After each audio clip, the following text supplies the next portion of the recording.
Hello, everybody. Can you hear me online? You can't hear me here. We can hear you online. Thank you, Robin. All right, it looks like we are ready to get going. Sorry about the short delay there. We got people here in person and it's nice to see real faces. So miigwech for joining us, everyone. We're going to get an elder to do an opening prayer today. So Lorenzo Wheaton is going to be our elder. He's my dad, for those of you who don't know. And we'll get started that way. Miigwech.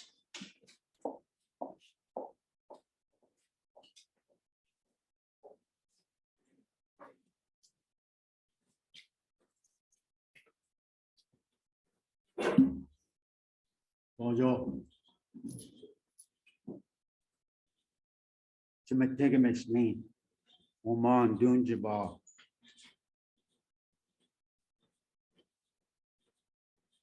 Amba Mudbin. Yamnidu. Amba we Kudushin. We Kudushin.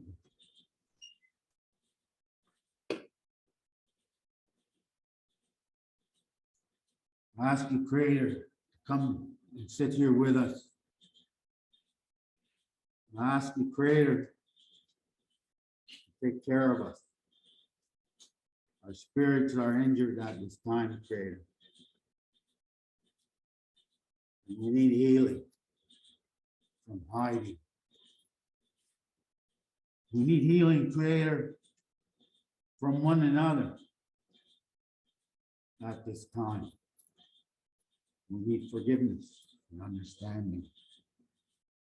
I would like, Creator, that as we start to join together in person again, that these things are started anew, so that old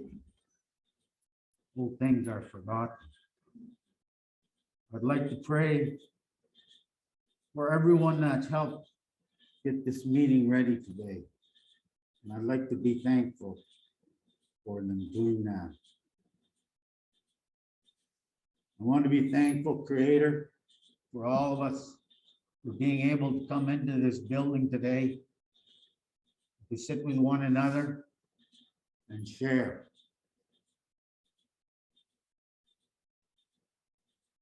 Creator, if you could please touch our hearts where we've lost loving members in the recent past and over the last couple of years where we haven't been able to get together and bid them farewell. Help us with that, Creator. So it isn't on our minds, it isn't in our hearts, and it isn't in our spirit. I ask the Creator to touch each and every one in this building.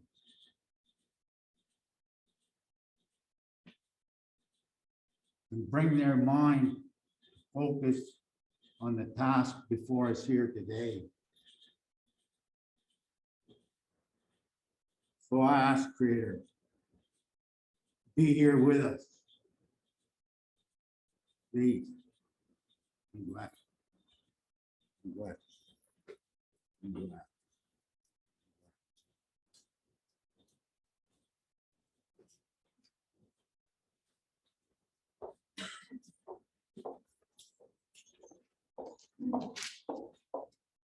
Miigwech for that opening prayer. I see online there's some trouble hearing.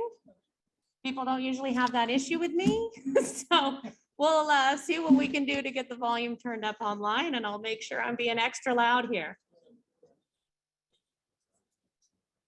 Okay. And we want to make sure online, if you're having a hard time hearing, start trying to turn up your own volume and see if that works. And if not, send us a message too. Crank your speakers online. All right, miigwech for that opening prayer. I'd like to tell you all before the meeting begins that I'm a harvester. We're in the midst of harvesting paper syrup. So I will be in and out of the meeting all day. I'll have to send a fire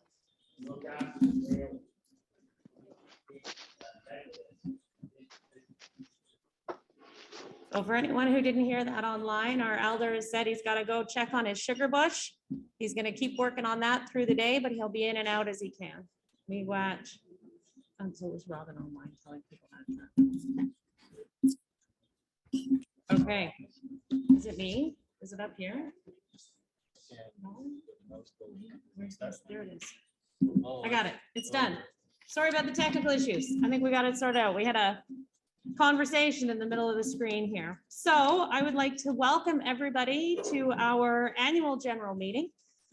We're bringing you primarily financial updates and a couple of legal updates today as well. We will be trying to answer questions online as we go along, but we'll also be making space in our presentations to answer any questions that come in too. So we'll try and get everybody all that information. I'm going to keep my remarks short this morning because there's so much we want to share with you today. And to start with, we're going to have our Chief Operating Officer, Katie Young-Hattlesey, come and tell you about what the administrative team's doing. Katie.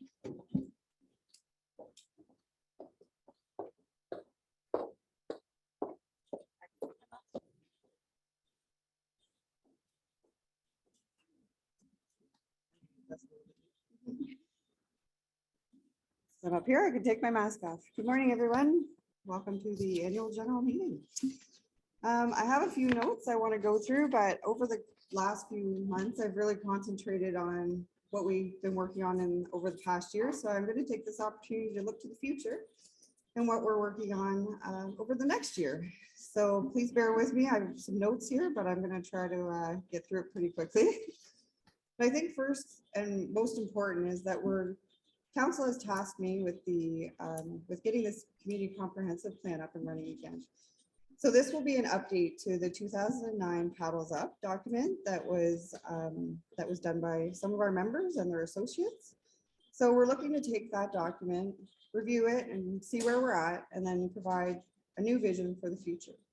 And this document is extremely important because it brings together the voice of the community, the administration, and the leadership, and coming together with a common vision for the future. So we really hope that we're going to have that opportunities for the community in the very near future to participate in that process. And just watch for information and plan on joining in. Policy work that we're doing right now. We've sent out an RFP to outsource our policy work. We've had a staff take a year-long leave, and we're going to use this as an opportunity to update our policies and really get everything in order. The priorities for this is going to be the land use plan, the conflict of interest policy, finalizing the purchase of privileged land policy, which is in a draft format. And over the coming year, we hope to have everything updated so they work together so that we can move forward once our staff returns. Similarly, we're outsourcing our human resources services. So we just closed a request for proposal, which was an open bid for these services. Through this contract, we hope to obtain a third-party assistance with our human resources services. We will still have staff on site, but we are hoping that this will help us improve these processes. Since our administration has grown so much, we need to ensure that we have the support services that grow along with it. We've also hired a consultant to assist us in gathering the feelings of the community membership in regards to the future use of the KID property. This property was purchased some years ago, and now we're asking for the membership to participate in a process to help determine what this land could best be used for. We've hired Insight consultants to work with us through this process, and that the funding for that was provided through the Trillium Foundation. We continue to move forward with reestablishing the Economic Development Corporation. We're currently working towards building a charter. Sorry, louder? Okay, can I pick this up? All right. Okay. Be louder. Okay, I'm going to be louder now. I'm not good at loud. So, yeah, so we're gonna be doing engagement sessions for this process as well. So, and that one is coming very quickly. We expect them to start in April or early May. Oh, sorry, that was for the kid farm. Sorry, the Active Corp also going to be happening very soon. So yeah, the next few months are going to be very busy for community engagement. The Curve Lake Garden, the Ashkigamon Giddigan, will be operating again this year on a 5-acre parcel at the kid farm. And we are expecting higher yields this year from the farm as we continue to expand this program. The commercial center is continuing to move forward with the land designation process. This was delayed a bit due to some staffing issues, but we are working right now on getting our staff trained up on the process so that we can continue with that. The aquaculture facility that we are planned and we've seen presentations on is moving forward at a very fast pace. The design of the aquaculture and aquaponics facility is now complete. We're working on infrastructure development plans for septic and water.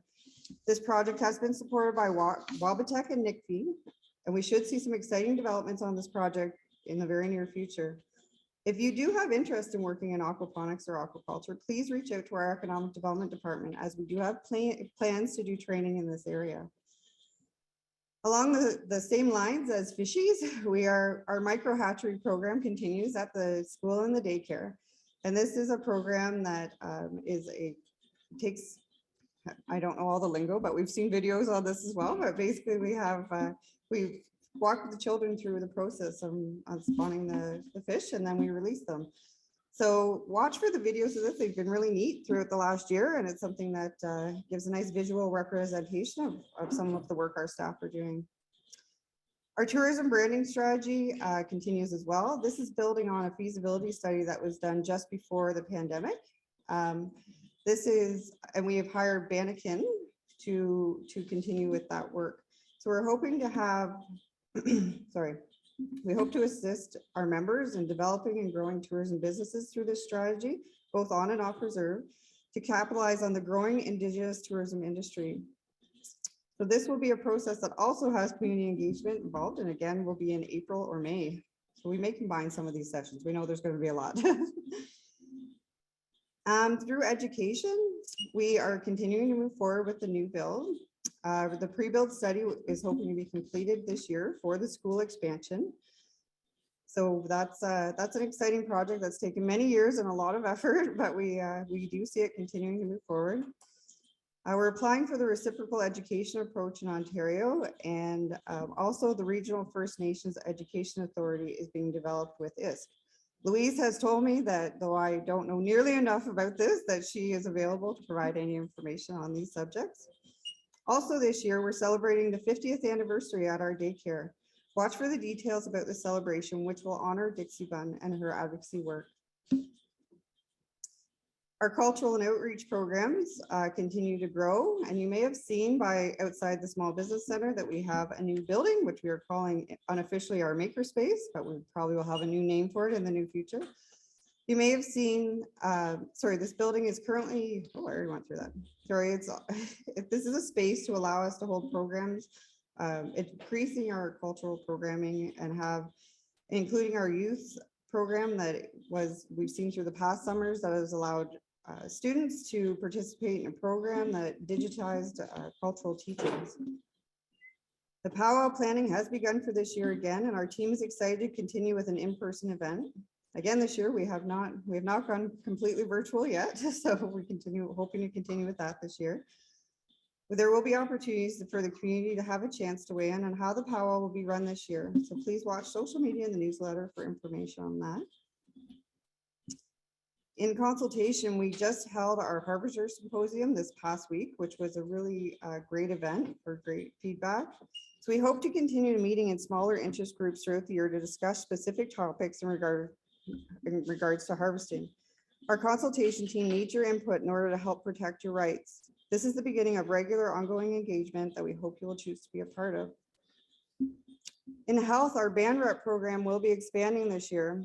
We are pleased to announce that we will be hiring some new staff to support the families that need these services. And there has been a great need over the last few years. So we are pleased that we were able to provide the services that are required to continue that program. There will be more training and opportunities and to allow the community to help themselves and others through our health programming as well. So working and working with and moving beyond addiction program, and additional mental health training. And this, like I said, these are based on allowing our members to help themselves and to help each other. Along with this, there will be cognitive behavioral therapy training as well. The COVID restrictions are still in place right now, but we will be coming up with a reopening plan in the very near future.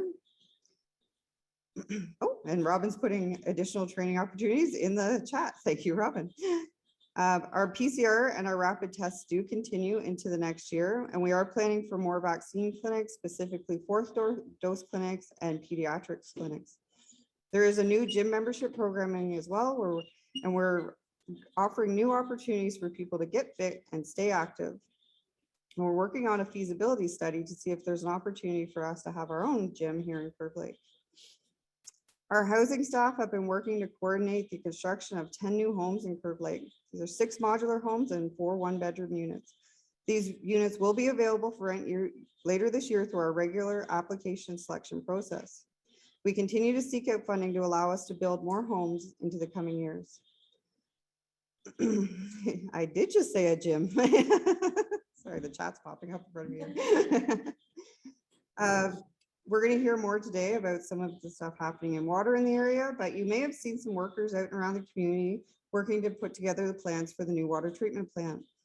I think over the last week and into the coming weeks, the water main planning was happening. So you may see some construction workers out and about. Please be patient because they have restricted traffic in a couple of situations, but it is for the greater good of the community. We are working very closely with our local municipalities to ensure that there are no delays in the process to get the water treatment plant plans completed. So I'd like to just say these are some of the stuff we're working on over the coming year. There is much more, and I don't have time to go through all of it, but I also want to recognize our support staff, because even though these are big projects and they're sometimes led by department heads, there are so many people in behind that are working to do IT, communications, finance, administration, clerks, custodians. And I just want to say thank you to all of the staff for all of the work they're doing to make sure that everything continues to run smoothly. So with that, I'm going to say we do have our annual reports ready. So I'm going to hold them up here, but we have our 2016-2019 report and our 2019-2020 report. These are now available online, or they will be, they're up online, so they're there along with our financial reports for the last year. And if anybody does want printed copies, they can just contact the administration. I can call reception and we will have printed copies available at the office. With that, say Chi Miigwech and have a great AGM. Oh, questions? Sure, we can do questions. I was kind of answering them in the chat as they were popping up, but. Any questions here? I don't see any more online. We'll watch them. Thank you. Thank you for that update, Katie. Next, we have on our agenda, sorry, just before we do that, there we go. I want to remind everybody that the meeting is being recorded. So if you do not want to appear on the screen, if you don't want to appear in the recording, just a reminder that it will be recorded. It will be shared in the members portal for later updates and information. If you missed anything, if you had a hard time hearing, we'll make sure that it's reposted there for everybody. And if you are uncomfortable asking a question, you can speak to myself or one of the counselors. You can send us a private message and we'll make sure that your question gets asked without you having to appear personally. So on that note, I would like to introduce our BMO investment guy, guru. Oh, there's a question there from Kathy Nod. Oh, Kathy, you have a question? I do, Chief. I appreciate the updates, but it's very limited information. In terms of all of the work that's being parceled out to consultants and so on and so forth, whether it's the land use plan or the community comprehensive plan, I guess in terms of those items, when or are the community members going to have an opportunity to participate in that, or at least see what has been done to date? Absolutely. That's a great question. So if it wasn't clear, Katie was saying that there will be engagement sessions from all of those consultants in the next couple of months. We'll be reaching out to invite community participation. We'll be reaching out to make sure community is aware of draft reports and has an opportunity to comment on those as well. That's all integrated there. So we will be making sure that community members have an opportunity to have input, and that the reports are really the voice of our community. So we can't write them without your participation and help. Yeah, I appreciate the comment. I guess, and I had sent a message to yourself, I guess it was late last week, regarding the land purchase. Yeah. And, right, and in our meeting in October, I believe it was October, November, you had indicated that there was work that was being done, and that you anticipated that we would have an opportunity to see the results of that work in January. It's now April, and I may have missed something, but I try and be current with what's being sent to the community. Where is that work? Or was it not done? Thanks, Kathy. We have had a vacant policy planning officer position for some time now, and we thought we had it filled. Unfortunately, we don't. So you haven't missed anything. That's the top priority for the policy and planning RFP that's going out. Between that and what's the other priority, Katie? The conflict of interest, land use plan, and land sale policy are going to be the top priority once we have that RFP done and hired. The land use policy, the land sale policy is got almost a big drop. Okay, so there is almost a complete draft that we can hand off on the land sale policy. So we're hoping we'll be able to move that very, very quickly. I've also had a conversation just recently with our deputy chief to see if there's anything else we can do in the absence of a policy and planning officer to move that forward more quickly. So you've been heard, Kathy, and we will work hard to see if we can get that done in the next few months. But if we can't, then we have that policy and planning RFP consultant coming in to wrap it up for us. Can I just ask a general question around the principle of the land purchase policy? I mean, the land that has been set aside as a reserve is for the use and benefit of all members. And what is frustrating to me is that there is a significant amount of land that is held in trust by chief and council, yet there is no real access for members to use that land. So I guess in terms of the principle in the development of that policy, is that a consideration?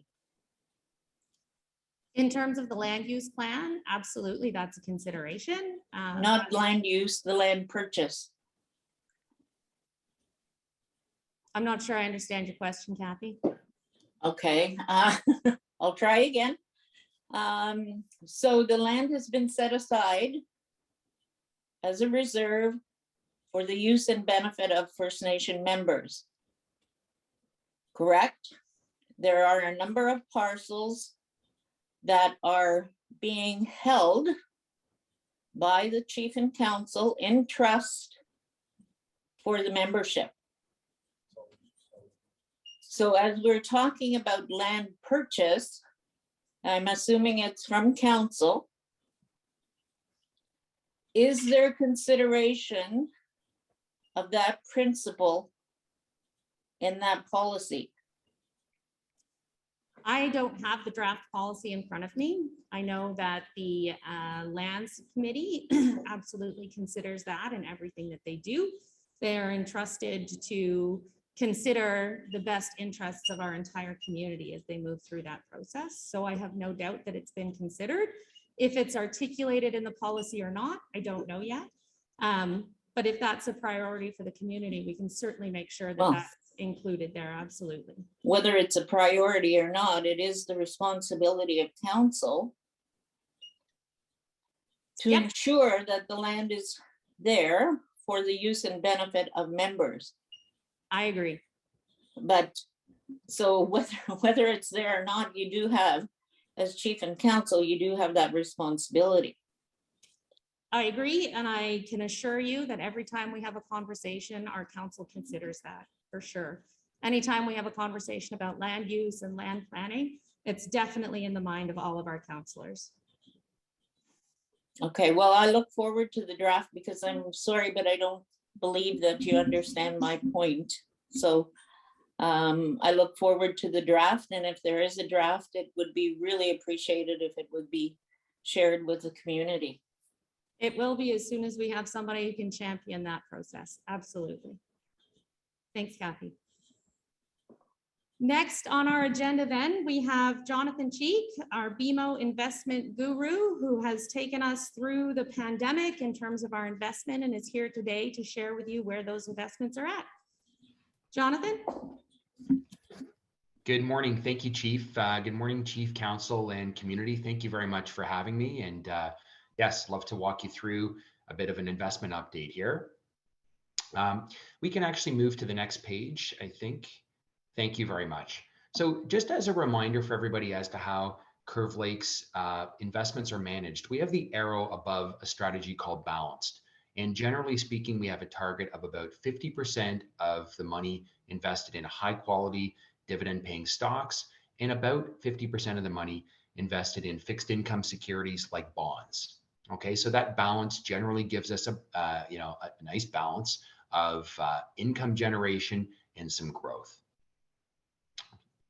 Perfect. So I have February 28th numbers as opposed to March 31st numbers, just because we had put this together a couple of weeks ago. So things have changed just slightly for the better since the end of February. But as of the end of February, that was about obviously 2 months into the year, Curve Lake's balances were at $34.7 million. And we had about 52% of the money in what we call capital appreciation. Those are stocks, and about 48% of the money in capital preservation, which is bonds and bond alternatives. You can see geographically, you're very, very well diversified, but the focus really is on North America. Just under 20% of the money is invested in Canada and Canadian companies, and just over 20% is invested in US companies.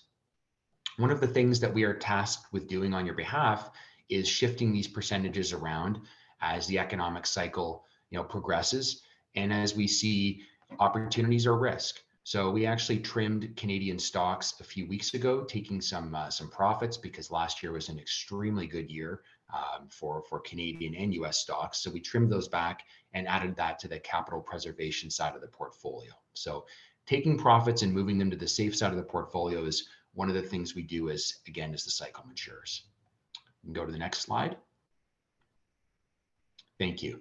So it's been a tough start to the year, and anyone who's followed financial markets can probably knows that most major stock markets have been negative to start the year.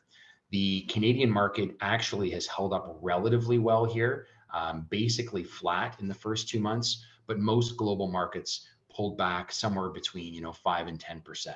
So this is I can get into some of the reasons for that, but really last year was such a good year.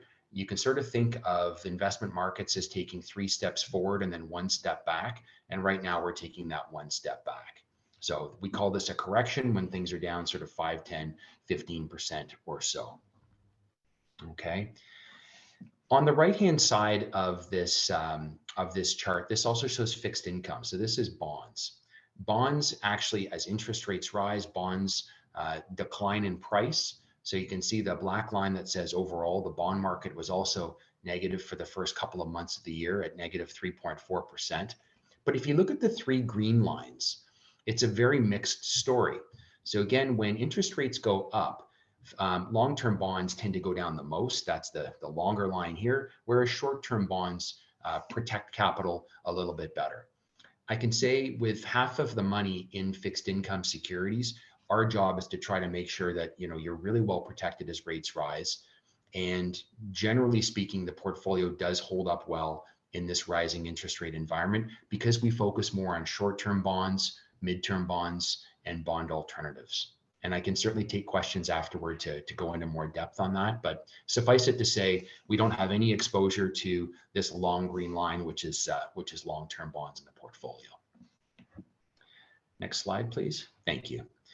So the first couple of months here, you can see the portfolios. There's 4 of them, started at about 35.9 million on January 1st.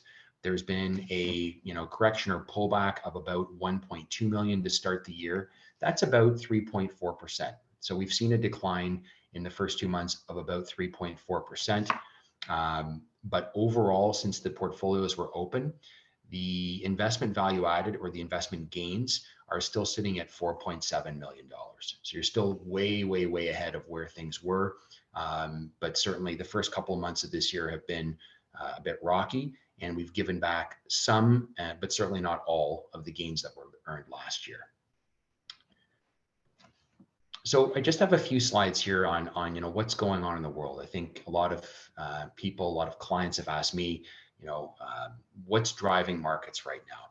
Obviously, the war in Ukraine is one of those things.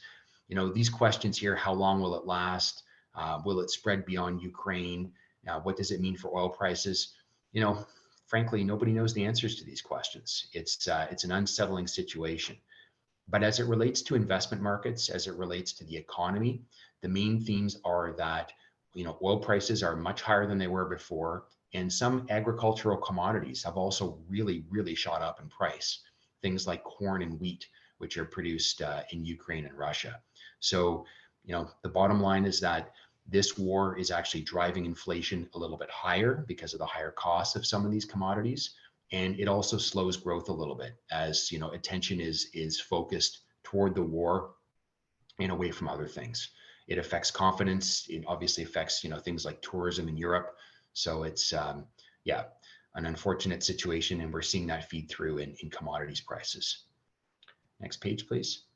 Well, here's some good news, and this is on the jobless rate. So this unprecedented spike in unemployment throughout COVID has basically settled back down to almost where we were before. So you see here, we've circled Canada, the current unemployment rate at 5.5% nationally, and it was 5.7% pre-COVID. So this is fantastic news. Canada's gained back, all of the jobs that were lost during COVID and then some. So our labor market is very, very strong. The labor market in the US is also very strong, and there's actually a historic number of job openings in the States. So, workers who workers are doing very, very well in general. And when unemployment gets this low, the good news is that workers are able to bargain for wage increases. So, people can switch jobs and earn some more money. And it's obviously good for all laborers. What it's not good for is the inflation rate, because as labor rates go up, so do some of the prices that consumers pay, for goods and services. Let's go to the next page. And this is, just a chart looking at inflation. This is really the biggest theme we think for 2022. And this started to happen sort of last summer. We've noticed, prices shooting up. Inflation is now sitting at levels that we haven't seen in 30 or 40 years. You can see here the blue line for Canada, inflation's at about 5%. In the US, it's quite a bit higher at 7.9%.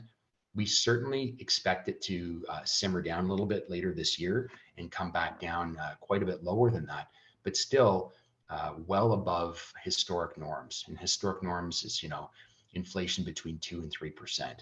So this is a problem. I know we've all noticed it in prices, and what it means is we have less money to spend on things because we're spending more money on the things we're already buying. Next slide, please. This is quite interesting. There's 2 columns here, and when we split apart the basket of items that goes into measuring inflation, on the right-hand side, we see all of the items that are inflationary, and on the left-hand side, all the items that are actually declining in price. It's hard to believe that things are actually declining in price, like telephone services, travel services, auto insurance. I don't think I've ever seen my auto insurance go down, but this is telling us that nationally, auto insurance rates are 6.7% lower than last year. But I think the things that most of us notice are things like gasoline, groceries, household appliances, if you have to replace a washer or dryer or something like that.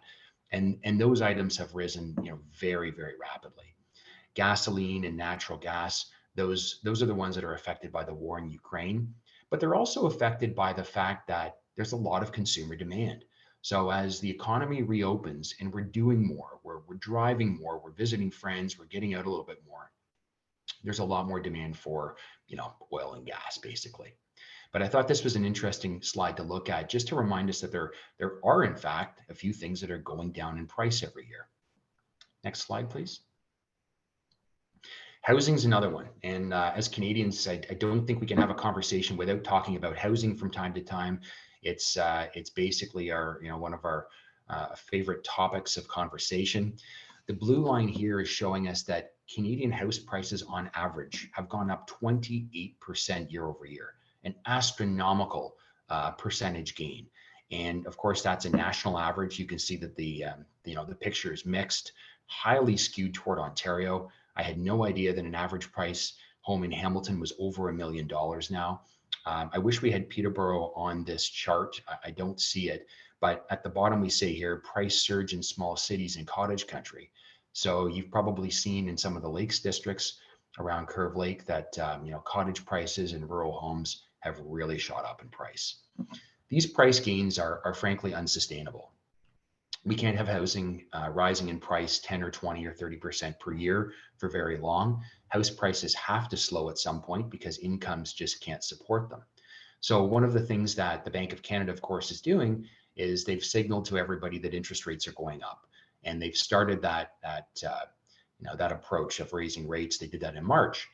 We expect interest rates in Canada to go up by about 1.75% in 2022. So you'll hear a lot about this every time the Bank of Canada gets together. They're deciding to raise rates by 0.25% or maybe even 0.5% a couple of times.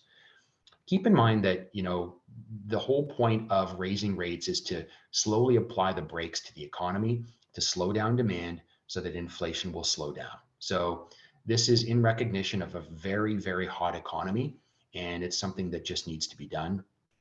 It is expected to slow housing price growth to some degree, although it might take a few months to actually do so. Next slide, please. Yes, and as I said, interest rates, you can see that the path of interest rates, how they went up leading into 2020, just over here, and then they went down, and they're expected to ratchet up over the course of this year and probably next year. When we look at, the interest rate curves out there, what the bond market is signaling to us is that we'll see some rate increases this year, some rate increases next year, and then maybe a flattening of rates. So we don't really think that rates are going to get up, mortgage rates, let's use that as an example, which are maybe 3.5% now. We don't think that they're going to get up to 5 or 6% like they were 15 years ago. We think they'll go up a little bit more and then maybe flatten out for a while. As Canadians, we're very, very fond of 5-year fixed rate mortgages. So, really, I think people will see their rates reset a little bit higher in the coming years, but certainly nothing that should throw the housing market off of its pace or cause any kind of a contraction. That's, our current belief. Next slide. Perfect. So summing it up, I do want to save time for questions. Summing it up in terms of the economy and the markets and your investment portfolios, with growth or global economic growth, we had such an incredible year last year for the economy. Things are slowing. It's inevitable that growth slows a little bit. And the war in Ukraine is throwing a bit of obviously a major curveball into that. COVID variants to remain a risk. So, right now we're thankfully seeing a bit of a lull in terms of variants, but that's always a risk if vaccines aren't effective against future variants. That'll change the outlook for the economy. In supply constraints, we really haven't talked about that today, but I think we've all heard of the fact that there's a shortage of goods for many of the things that we're trying to buy. And that, obviously is impacted by manufacturing in Asia, by transportation and lack of truckers, to be honest. Inflation longer and higher than most think. So this again is a situation we haven't seen in 30 or 40 years or so, and that's why interest rates are going up. And for the markets, we've had a very nice little recovery in March. So the numbers have improved quite a bit from what I was showing you, but stocks and bonds will be a little bit more challenged this year as they try to digest the prospect of inflation being so much higher than we're used to it being. Okay, the loonie hasn't moved very much. It's sitting around 79.80 cents US, and we don't think it'll fluctuate all that much because both countries are planning to raise interest rates about the same amount. And when we say equities and bonds face inflation music, inflation music just means, low inflation is great for the economy and great for markets, but this is just a more challenging year now.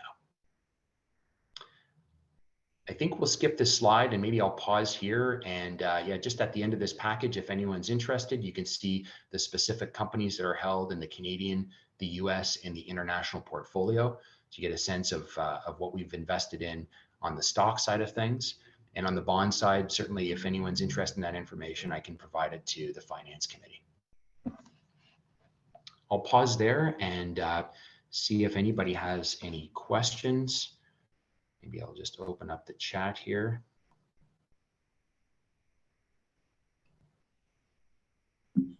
Thanks, Jonathan. None of the questions in the chat so far have been for you. There are questions. So we'll just see if there's any questions in the room either for Jonathan on our update. One of the comments in the chat was that it wasn't clear what these investments were. So these are not the youth investments. These are not Williams Treaty investments. This is simply the funds that Curve Lake holds. So Islands of the Trent would be included in this, the community portion, not the youth portion. Is that right, Bridget? I'm looking for a nod from Bridget here. I'm getting the nod. That's the right understanding. So just to make that clear. And the question here in the chat, who's leading the investment strategy? Jonathan, did you want to answer that or shall I? Sure, I can answer that. The investment strategy overall, from a very broad perspective, is led by the Finance Committee. So the Finance Committee sets what's called an investment policy statement. Those are the goals and the objectives and the risk parameters. And then what happens is BMO Private Investment Council, the entity that I work for, we take Finance Committee's parameters and then we put them into play. And we make the sort of the day-to-day discretionary decisions around what is being purchased and what's being sold, but using the broad guardrails that finance has set. Just another question there. What is that policy? So that policy was recommended by Finance Committee and approved by Council. We can make it available to any community members who would like to see it. Bryden, can we make sure that's posted in the portal? That will be posted in the portal. But Jonathan, in broad terms, do you want to summarize our policy portfolio mix? Absolutely, sure. The policy really calls for a balanced approach to investing, which is to say about half of the money is in things that grow, like stocks, and about half of the money is in stable interest-bearing securities like bonds. So that's what we call a balanced approach. And then within each of those categories, there's some percentages or guardrails placed, let's say around Canadian stocks versus US stocks. And I don't have the numbers off the top of my head, but generally we target about 20% in Canada, about 20% in the US, about 10% internationally. So that's written in the policy, and there's some ranges so that we're able to move around and deviate as as opportunities come up and as risks appear on the horizon. So the broad strokes are painted by finance, and then the day-to-day is looked after by BMO. Thanks, John. I'm just getting a note here from our finance portfolio, Lori Hockaday, to say that the GRF funds are invested here as well. Lori, is there something else? Just to add that the investment policy was developed in 2018, 2019. Yes, and the investment policy was developed 2018, 2019. And approved just before or just after the last election. And perhaps we should mention as well, Chief, that we do have a review every second month together. And so, finance, of course, if finance has questions or changes or anything like that that they would like to see put into play, then there's always the opportunity to amend the policy.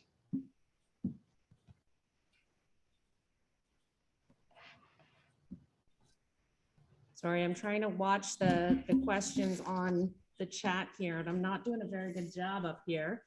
And if I pull it up, it blocks the screen for everybody sitting in the community center. Oh, there we go. Thank you.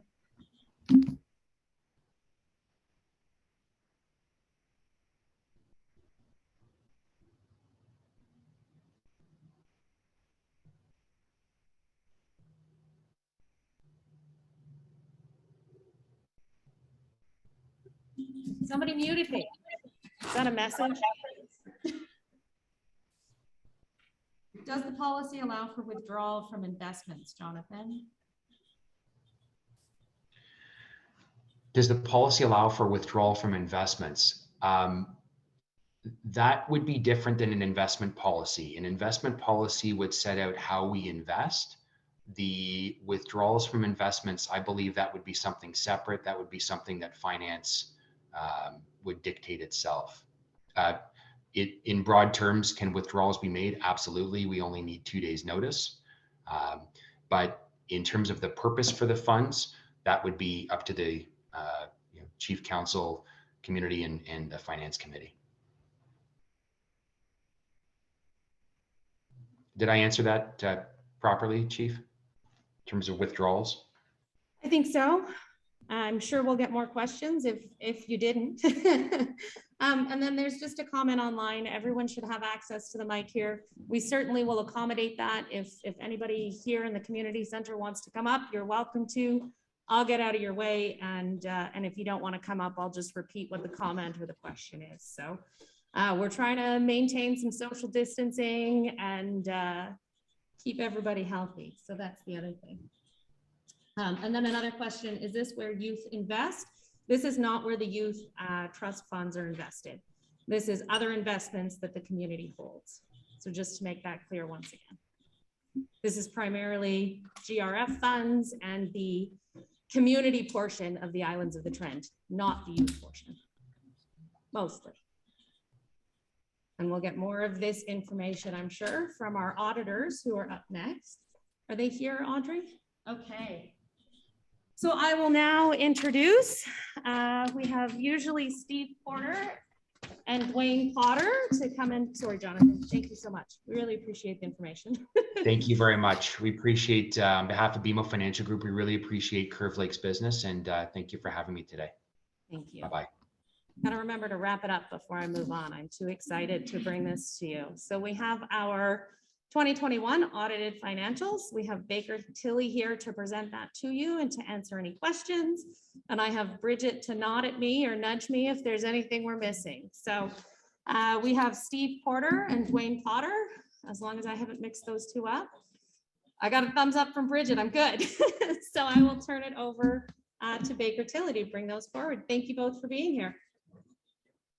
Great, good morning. Can you guys hear and see us okay? We can hear you and we can see you.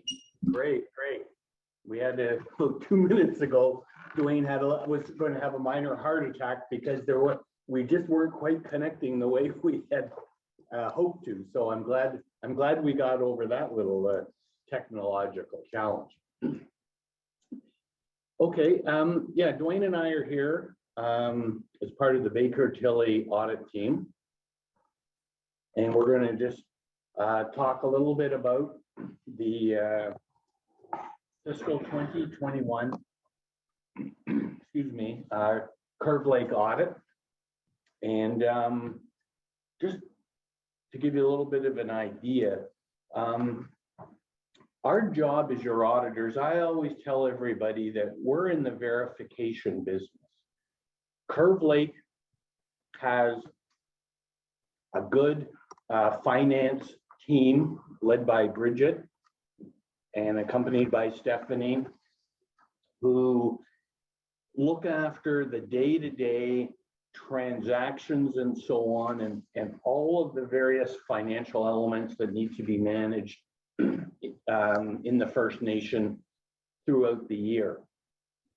our job then is we come in after the year end generally, and we take a look at the accumulation, the numbers that have accumulated by your finance staff, and we perform a variety of verification techniques in order for us to be able to provide an auditor's report, which tells the members of Curve Lake that the underlying financial information in the audited report are complete and accurate.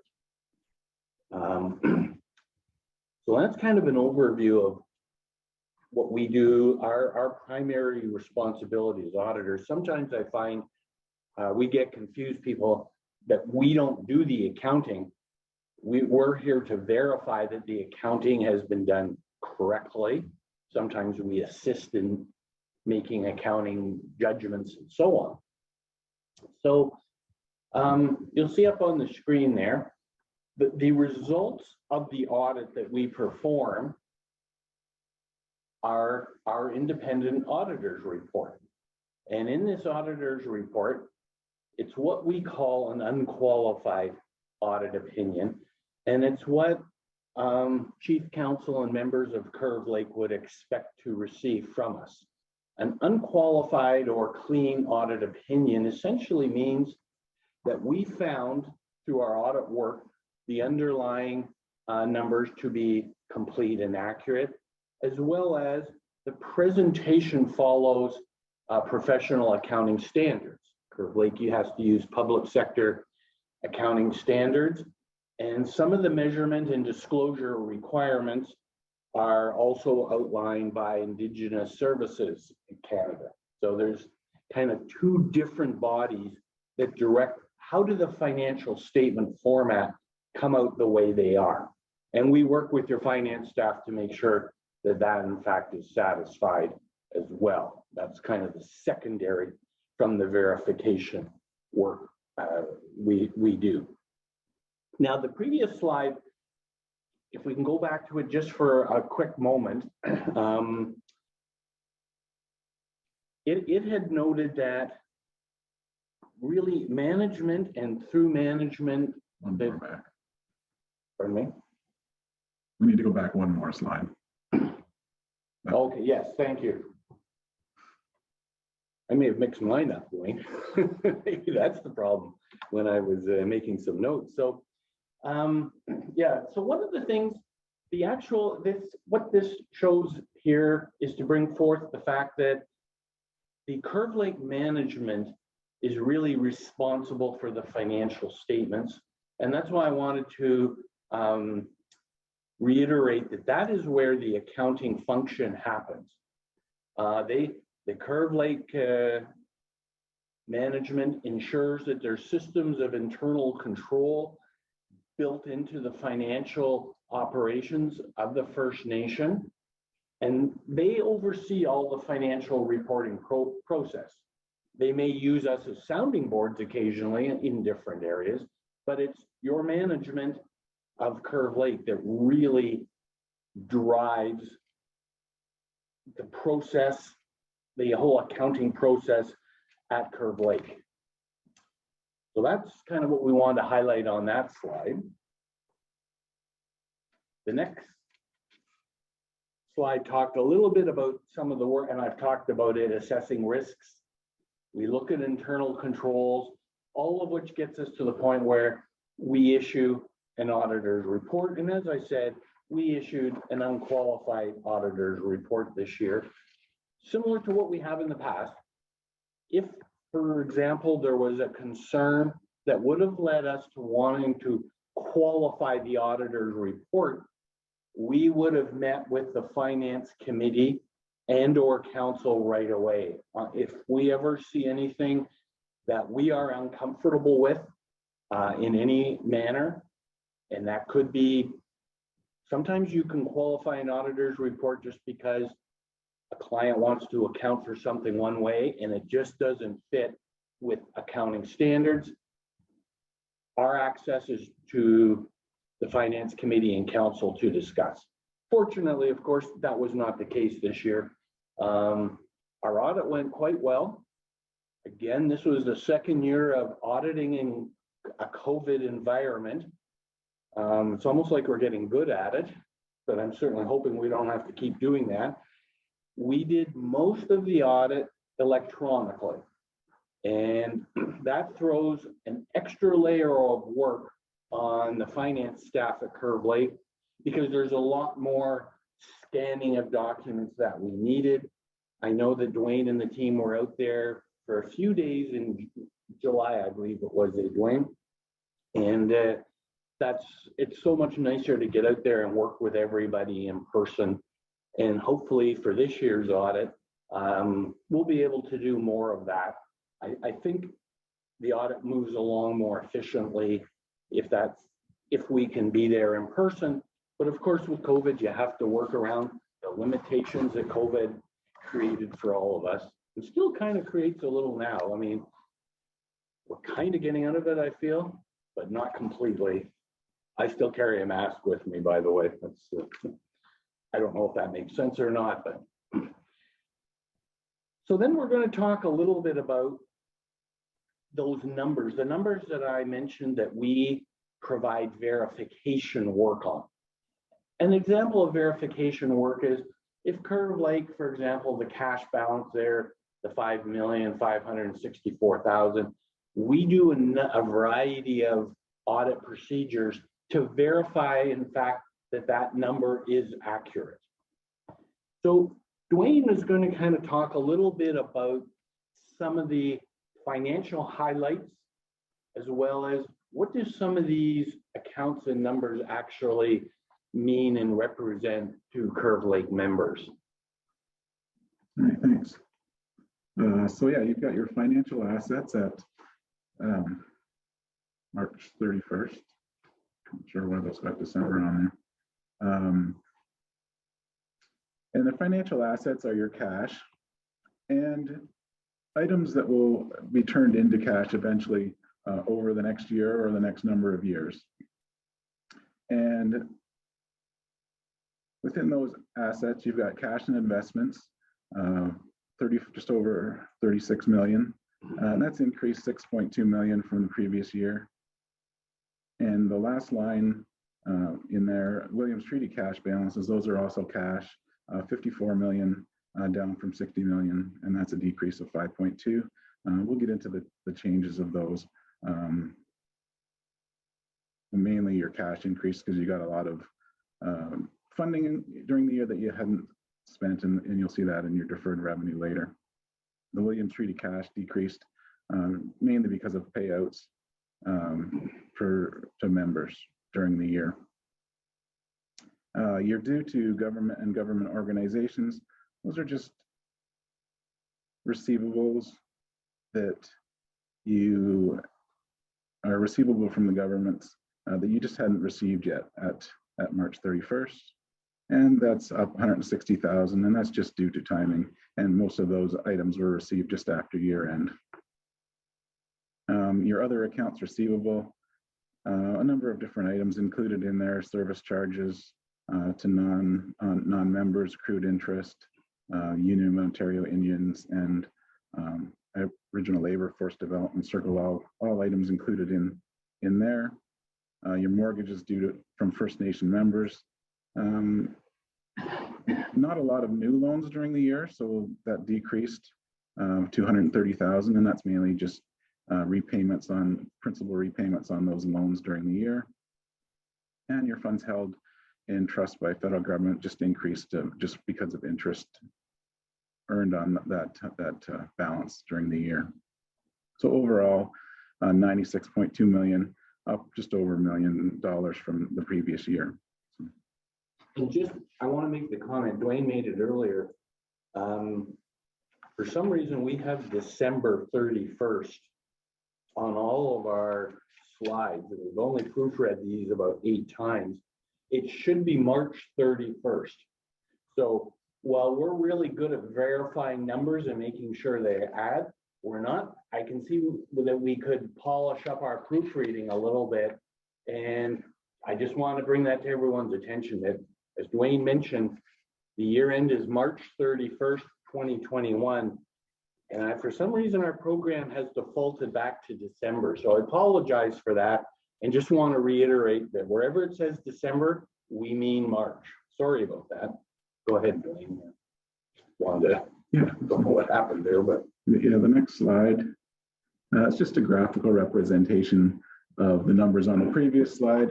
And you can see the investments being the largest number there, kind of dwarfs all of the other numbers and makes them quite small there, but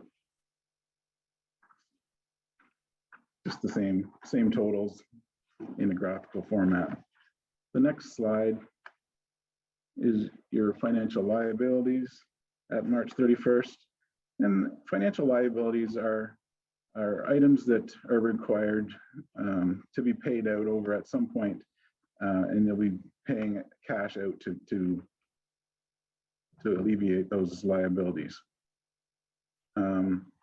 You've got construction line of credit, which is in 2019, there was one that was paid off in 2020 with long-term debt, and then a new line of credit taken out in 2021 for your subdivision project. And that'll eventually, once that project is done, be paid out and transferred into long-term debt as well. And you've got your accounts payable and accrued liabilities up considerably from the prior year, but it's just timing of when items have been paid at, or not paid by March 31st. And a lot of that's due to the construction activity at the subdivision. Due to government and government organizations, up about 650 from the prior year. And that balance is funding that's going to be repaid to the government. You've received some funds and they weren't all spent during the year, and certain of those funds are repayable at the end of the year. And then the next line being deferred revenues, kind of similar to the previous one, that you've got a lot of funding that's been received that hasn't been spent, but it's been set up as deferred revenue. And you can spend this in the future years. So at some point, the deferred revenue will be transferred into actual revenue when those funds are actually spent. The long-term debt decreased 80,000 from the previous year, and that's just principal repayments on your various long-term debts. And then the last item, Williams Treaty Settlement payable. Not a lot of it decreased there from the previous year, and that's mainly just checks that have been issued that had not been picked up. And they were issued a number of years ago and stale dated, so they were transferred from outstanding checks into payables.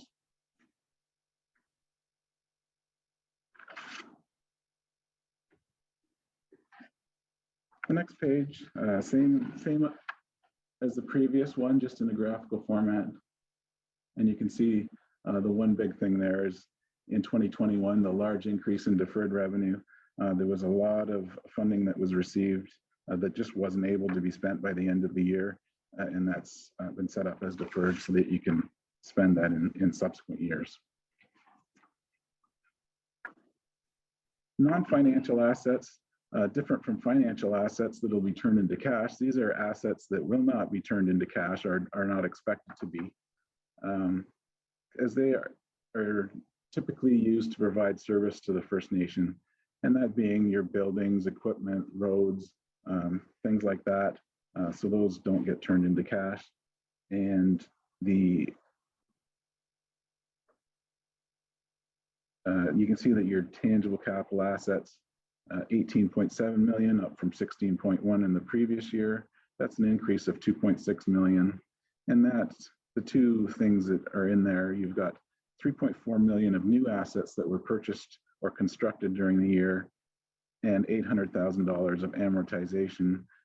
As your assets are used, they get amortized, and that amount was 800,000 during the year. Of the 3.4 million of new assets, about 2.7 million of that was actually in buildings. The top line there, the net financial assets, decreased about 2.5 million, and the main reason for the decrease there was the payouts for the Williams Treaty. during the current year. And then the next two slides, the first slide being your statement of operations excluding Williams Treaty, and then the second page after that would be your Williams Treaty operations. But the Williams Treaty is just broken out separately because the numbers are so large, it just has an overwhelming impact on your numbers. So it's hard to tell what everything else is. So that everything excluding Williams Treaty, you've got your revenue budget of 17.6, not far off your actuals of 17.2. And then your total expenses budgeted 15.4, and your actuals 14.5, coming in under budget as you just weren't able to spend all of the budgeted monies. As mentioned previously, those are sitting in deferred revenue. And then the Williams Treaty decreased during the year, 5.1 million compared to 1.2 in the previous year. And that reserve will continue to decrease every single year, expected anyway, as your payouts to your minor members who turn of age get paid out. And then you've got your beginning accumulated surplus of 98. Still on the previous page there.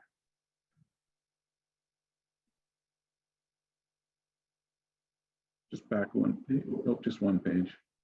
No, the other way. That's it. There we go, yeah. Great. Accumulated surplus of the beginning of the year of 98 million. And then the decrease down to 96 million, which is your total accumulated surplus. And we'll get into what makes up that balance in a couple of slides. And then the next slide is just the Williams Treaty receipts and payments for 2021.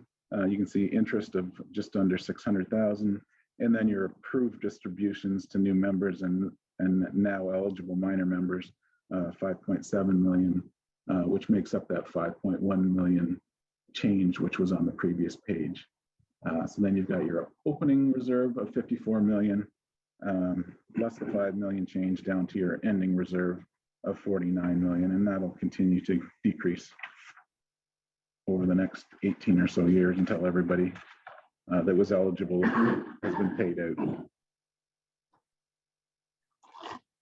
The next slide and the next number of slides are all, as I mentioned, excluding the Williams Treaty because of the impact of the dollars, and you can see your revenues and expenses and your annual surplus.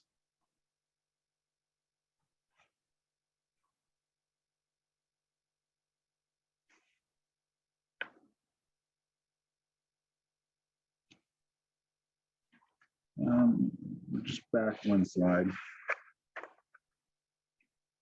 Yeah, so financial activities, total revenues, excluding Williams Treaty. You've got your ISC revenue in slightly under budget, and that's just because you weren't able to spend all of the budgeted monies. Your federal government under other, fairly small comparatively. Province of Ontario, 3 million, and your actual is 2.8, just slightly under the budget. Your Ontario First Nation Limited Partnership gaming distributions, 1.2 million. And then your other 2.3 budget and actual is 2.6. There's a couple of receipts that weren't budgeted, and included in that is about 550,000 of interest, 250 of service charges, 300,000 of rentals, about $1 million in other grants from other organizations that are not federal and provincial government organizations, and then about $250,000 for archaeological monitoring. So that kind of makes up what's in the other revenue. And then your other slide, next slide is just the graphical representation of the previous one. You can see that the percentage, 58.9% of your revenues from ISC, provincial and other kind of around the same, 16% and 15%. And then your OFNL distribution, 7.4% of your total.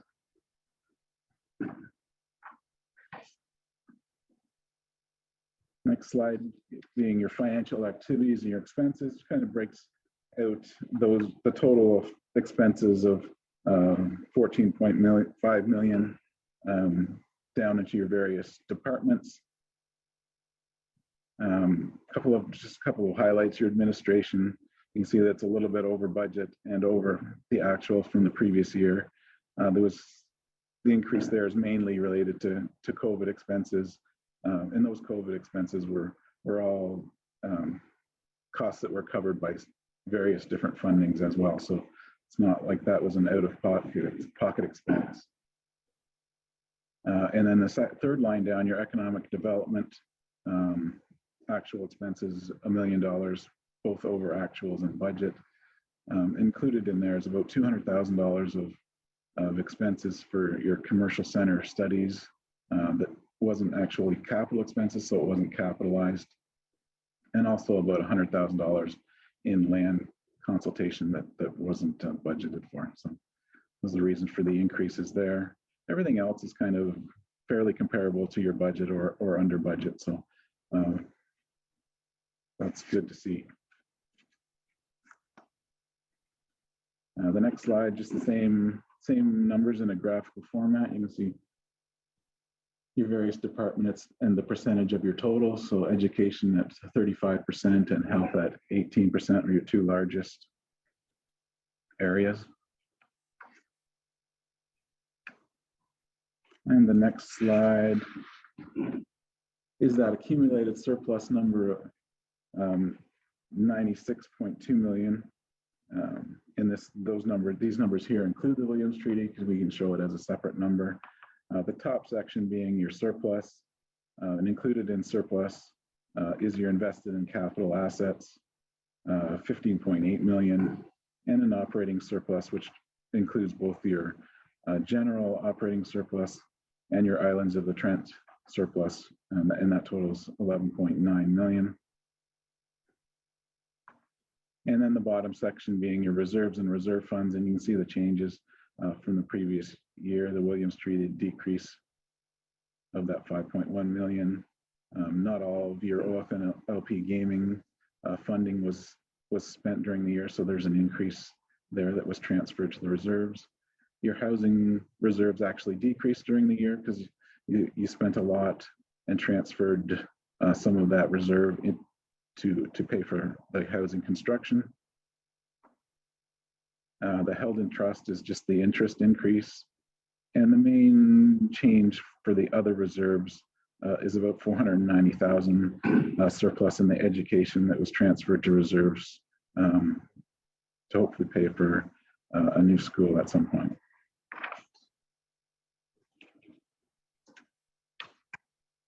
And then the next slide just kind of shows your reserves and reserve funds in a graph. The largest portion, excluding Williams Treaty, being your OFN LP gaming reserve.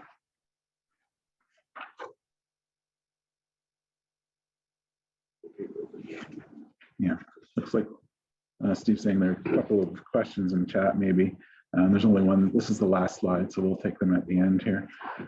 In the last slide, just your net financial assets over the last 5 years, going up and down depending on your capital expenses mainly.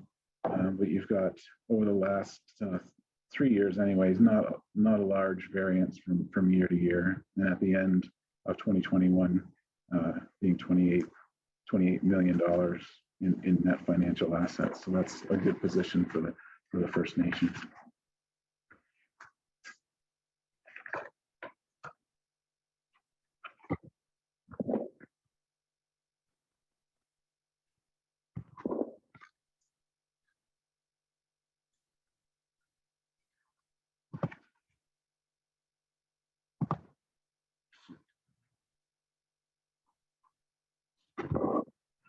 Looks like I'm just pulling up the questions here.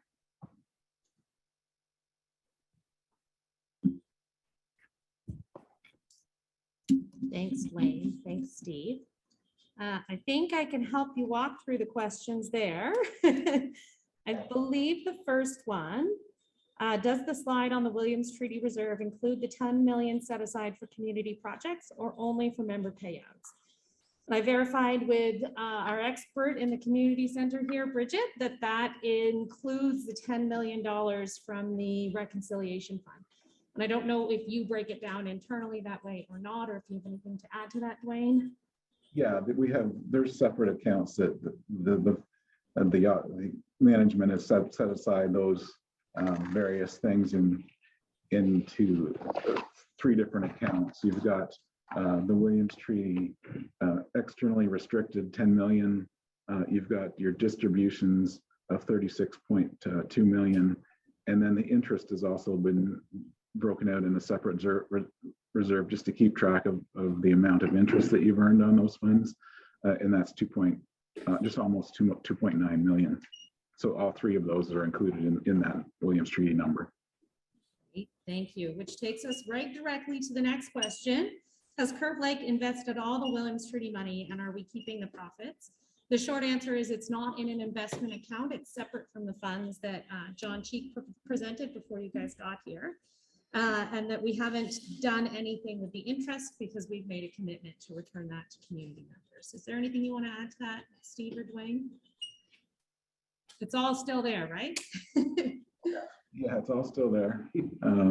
Yeah, at some point there'll be a decision as to how that gets distributed out, but yeah, it's all invested separately and it's all earning interest separately.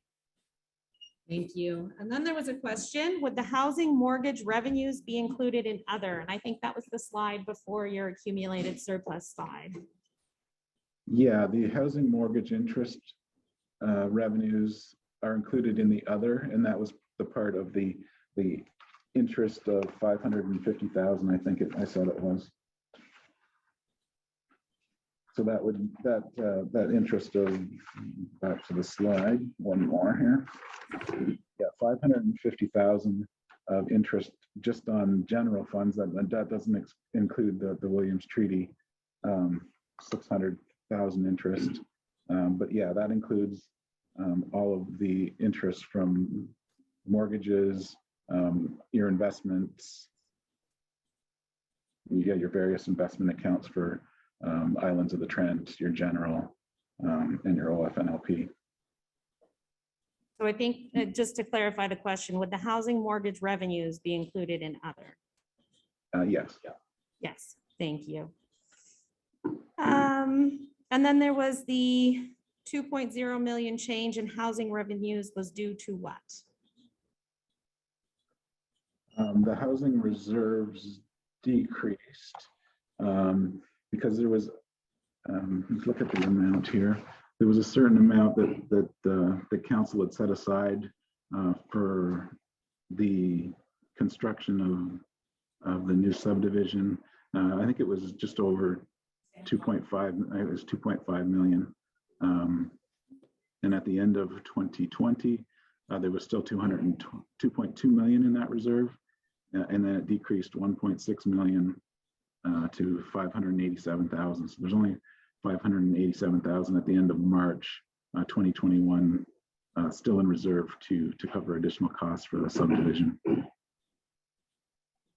you. I'm just looking to make sure everybody in the room feels like that's been answered.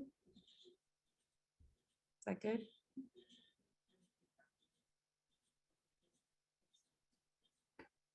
Okay, so we may have to follow up on some details of that question internally as well, which we will do and put out after the fact. There's a comment here, we should learn how to spend the money and not have to send it back. I can assure you that our team is working to be able to do that. Every now and then we get some funding, like 2 months before the end of fiscal, and spending that on something responsibly becomes very, very difficult. So we're certainly working on it. Okay, and now I'm gonna ask Will. Just one comment on that. So I can keep up on these questions. Dwayne, if there's ones there you think you can answer, please go ahead. I was just going to make one more comment on that payable back to the government. They're also kind of getting slammed with the COVID thing. So they're 3 or 4 years behind in some reconciling items. So that's not necessarily just funds that weren't spent in the current year. Those are cumulative over the last number of years, at least 3 years on some projects that they haven't reconciled internally. So they haven't asked for the money back yet. So it's not just a 1 year payable. Thank you. There's a question here for transparency requirements. Please provide the breakdown for the payouts, both salary for chief and honorarium for counselors and travel expenses. I don't think we have that information that we can pull up on the screen today, but I will. It's going online today. It's going online today. So we are going to post that online today. We're certainly absolutely happy to share that with everybody. And we'll make sure that it's available by the end of today. For sure. I'm looking to our staff for that commitment. They're giving me the thumbs up, so we'll have that posted today. The next question, are the youth not getting any interest on their money? That's kind of a complicated question. The short answer is it hasn't been paid out yet, but it will be. We had to come up with a consistent amount of interest to pay everybody. That's our responsibility as trustees. So we will be doing that and it will be distributed. That's kind of part of our last presentation. I know there's lots of questions about the trust, so we're bringing forward all of that information today. I might put off some of the questions until the end of that presentation, but we will get them answered for you today. Absolutely. People have passed since the initial distribution, and that continues to be a concern. So if somebody hadn't received their initial distribution before their passing, they would still be entitled to that amount. Absolutely. So if you have questions about that, please reach out to Katie. We're going to filter all of our questions through Katie for these. So you will put her information back up on the screen today as well. Okay, the council started the revolving housing loan fund many, many years ago. Why have housing loans stopped? We have a number of rental units, which is just decreasing housing need. Great work on that. I think that there were some issues that we would have to get an update from housing on the revolving housing loan. I'm looking to our staff and counselors here for some information. I'm going to get an answer and then I'm going to repeat it unless you want to come up to the front. Sean or Crystal online? Yep, Sean and Crystal are online. Okay, we will get you an answer for that throughout the day today. Sean or Crystal, if you want to post something in the chat. Otherwise, I will collect the information and I will post that in the chat, but it doesn't relate specifically to the audit. So I'm going to keep going with audit questions. So we as members are going to get interest off the youth money. No, the youth will get the interest off the youth money. That's where that interest goes. That's our responsibility as trustees. I think that answers all of the questions in the chat at the moment. Yeah, Lori, come on up. I will get out of your way.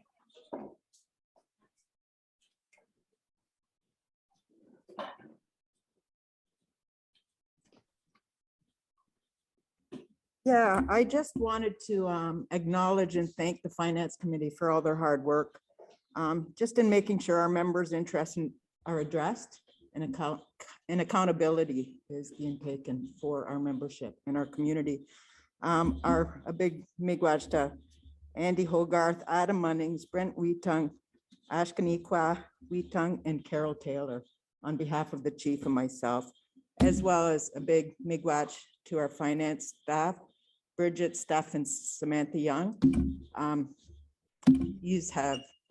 We have seen you under pressure this year, and a big miigwech for all your hard work and commitment for our members. And miigwech to Dwayne and Steve for your presentation, as always. Miigwech. Yeah, I think they could hear you. Somebody let me know if you didn't hear all that online, because Lori just took the words out of my mouth. And honestly, their commitment, their dedication, their capabilities from our committee to our staff, and I'm going to add our council on there.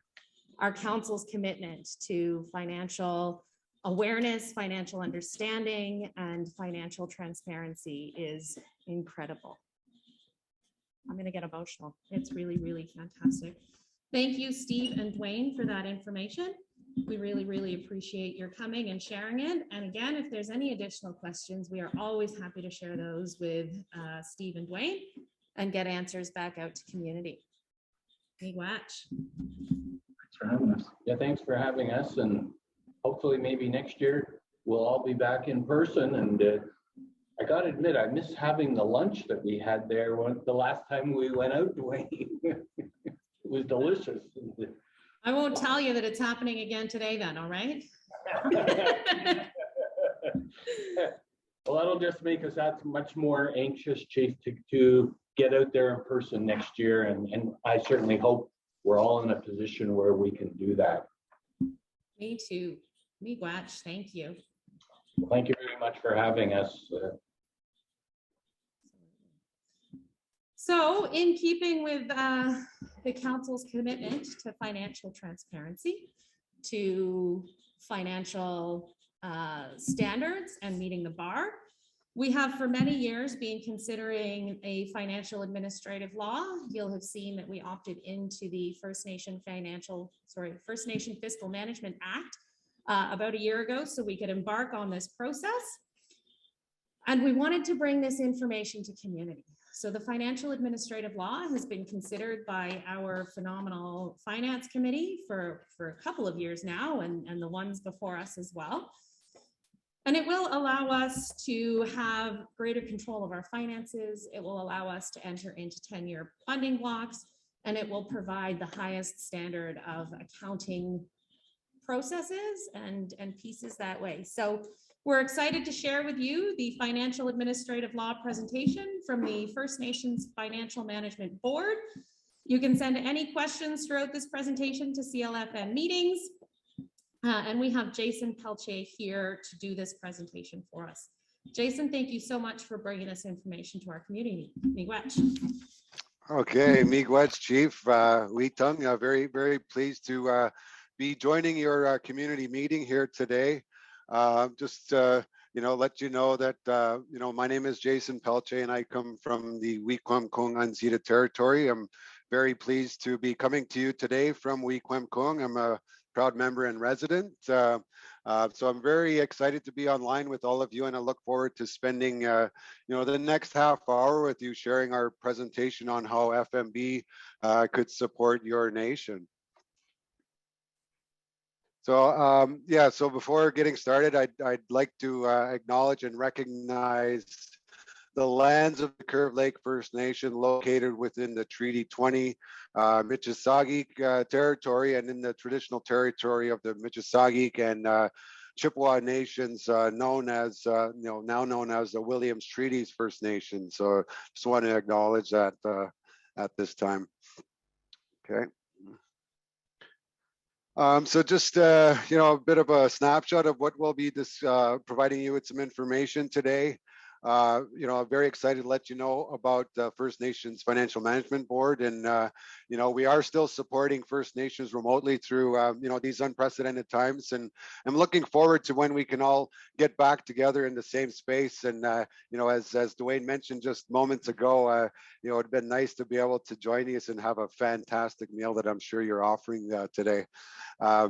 So looking at our agenda here, I'll start on a little bit of a history on the First Nations Fiscal Management Act, provide an overview of the First Nations Financial Management Board, in our financial administration law, the standards, surrounding the financial performance certification, our gold standard as well. I'll touch on the financial management system certification, and I'll speak about our capacity development services that would be available to your nation after you enact the financial administration law. I'll show up a snapshot of some clients and some benefits that they saw as a result of working with us and our sister organizations, and just provide you with a snapshot of what's required in the next step should you want to proceed further. Okay, Miigwech. All right, so the First Nations Fiscal Management Act, what is it? Well, it's a piece of legislation that, of course, because First Nations had faced barriers to meaningful participation in the mainstream economy. And as a result, First Nations led the way and fought for the development of this optional piece of legislation to address those barriers. This legislation is optional, which offers First Nations the ability to move out of certain sections of the Indian Act. It was created for and by First Nations in efforts to remove these barriers for economic development purposes. Again, yes, it is optional. So, First Nations must choose to have this legislation applied to them. And they do that by passing a council resolution to have the First Nations name added to a list of participating nations. And to date, there are 321 First Nations across the country who are now participating under the Fiscal Management Act. So pretty good success there. So the Fiscal Management Act allows the Financial Management Board to support First Nations in building strong finance and administrative governance practices. This legislation, in our view, has been most successful modern First Nations legislation that we have on the books. It was passed back in 2005 and came into force in 2006. And I'm really pleased to tell you about how First Nations across this country have been using the Fiscal Management Act to improve their social and economic development aspects of their nation. So we have three institutions as a result of the Fiscal Management Act. Our sister institution, the First Nation Tax Commission, their head office is located in Kamloops, and they support First Nations who choose to enter into the property taxation field. The First Nation Financial Management Board, of course, lots more today in the presentation.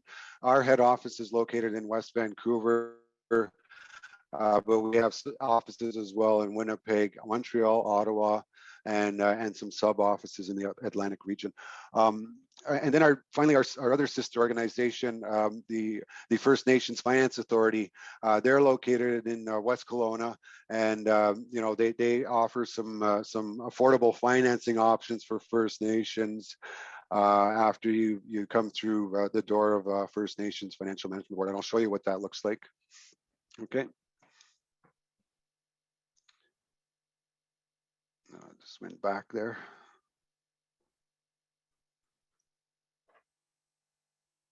Okay, that's good. Just real quick here on the benefits of the Fiscal Management Act.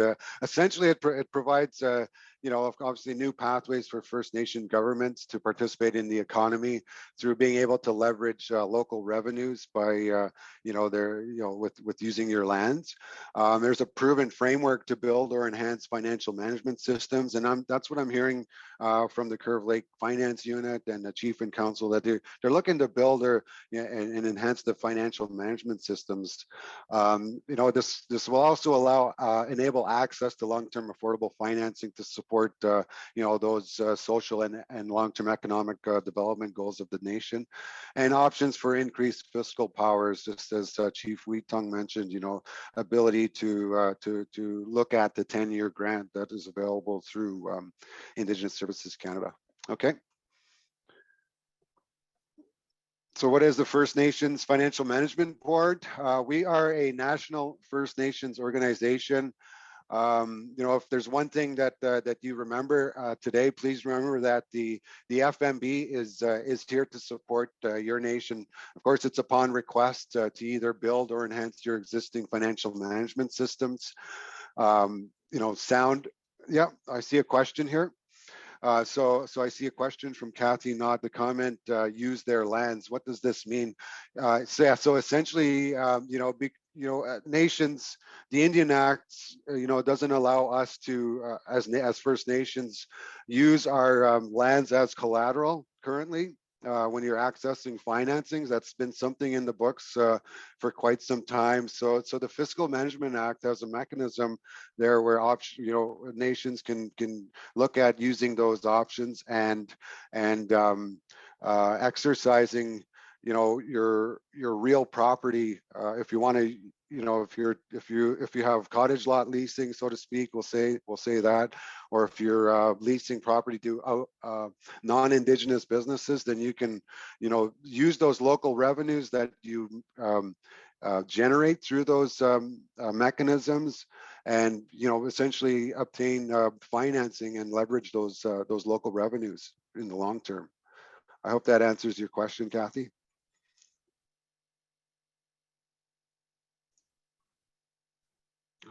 Okay, good. Yeah, so looking at the role of FMB, essentially, if we could just go back one more slide, sorry. Yeah, so if you're looking to build or enhance your existing financial management systems, we can help you do that through our sound finance and administrative financial administrative law templates. The nations that have improved their finance and administrative governance practices as the foundation for their community have gone on to do all sorts of wonderful things, and had the opportunity to participate meaningfully in the economy, and it has changed our nation for the better. So while our services are optional, there are many services which we offer, and a huge benefit is that they're provided at no cost. So when we don't charge fee for our services, we are a not-for-profit organization, and our board members are appointed by the Governor and Council, and through the Aboriginal Financial Officers Association of Canada, and we work independently from the government. Okay. So looking at the role of FMB, I mean, essentially we provide standards that are based on internationally recognized internal control frameworks. They're also based on finance and administrative governance best practices. So the standards have been tailored to meet the unique needs of First Nations across the country. Therefore, we have one set of standards that would apply to First Nations across the country in terms of finance and administrative governance. So you're on the same threshold. And while these standards are established, we do offer certifications as well, and I'll get to that in a little bit later in our slides. Okay.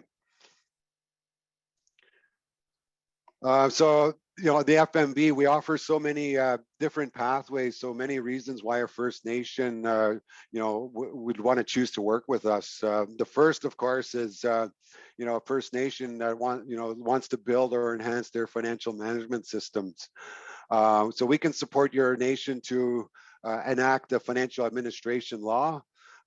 We can even look at financial performance certification as well. But you'll need a financial administration law for that. You would have full access to our capacity development team when we're looking at policies that you may currently have in place regarding your governance, finance policies, of course, and human resources. But I'll touch on a little bit about what that looks like as well. And again, the other pathways that we have is access for a long-term affordable financing through our sister organization, the First Nation Finance Authority, and then finally a pathway to eligibility for the 10-year grant program through Indigenous Services Canada. Okay. So I mean, look at this snapshot here. Planning for your future generation. Some pictures of youngsters. Our future elders, future leaders. These are the children are the future of our community, and something we appreciate from hearing from leadership across the country, and we are turning our minds to planning beyond the 7th generation. So look at those guys. All right. So when we look at the financial administration law itself, First Nations that govern well do well. And the foundation of any healthy community is that financial management system, and the financial administration law is that first step in the commitment to creating or enhancing your financial management systems. So you can see there's 4 main sections within our financial administration law. There, you know, we look at procedures under the governance. So that touches on, you know, what the responsibilities of chief and council, establishing, you know, a finance and audit committee within the community, you know, looking at the roles of various positions as well in the First Nations, such as, you know, chief executive officer, director of finance, and so on. Finance would you know, look at, you know, your financial reporting, budgeting, you know, those kind of aspects, you know, under finance. And then information management, of course, it's you know, how you're managing your information, how you know, your staff are able to access, how it's stored as well, is it secure, you know, things like that. And then the human resources aspect, of course, touches on, you know, how you're managing your human resources within your First Nation. So when you're looking at the, you know, considering, you know, enacting a financial administration law, please know it is a commitment. You know, it takes a commitment from chief and council to implement it. It takes a commitment from staff and you know, committee members as well. So we don't expect things to change overnight. There is a gradual implementation process, and you can enact the law and bring to force the sections that you're already doing now, and then over time, you know, work with our capacity development team so that you can implement the remaining sections of the law. And you know, so the other positive from our perspective is that we have templates, you know. So, you know, if we can move on to the next slide, that'd be great. So we have templates that can support, you know, your nation, and we encourage your nation to seek independent legal advice as you're looking at reviewing this financial administration law, and possibly, you know, adding some unique aspects to it, so long as the FAL standards are maintained. And there might be a conversation that would need to happen between your nation's legal counsel and our legal counsel. So we'll make sure that those any modifications can suit those and maintain those standards. So again, there's a couple of templates. Again, it depends on what your nation would like to use. You know, we have one version with local revenues. I mean, one might know that as if you're going into the property taxation field, you may want to consider the with local revenues. If you're not considering that at all, then you can consider our other template, which has no you know, no mention of any local revenues. Okay. And then the formal review, of course, is completed by our board, and you know, should a compliance approval be issued, then it would be in accordance with Section 9 of the Fiscal Management Act, and then you would have full access to our capacity development team, and I'll get to that a little later here. Okay. Just a quick snapshot on our financial performance and financial management system certification. I'll just you know, let you a little bit information on that. So what is the financial performance certification?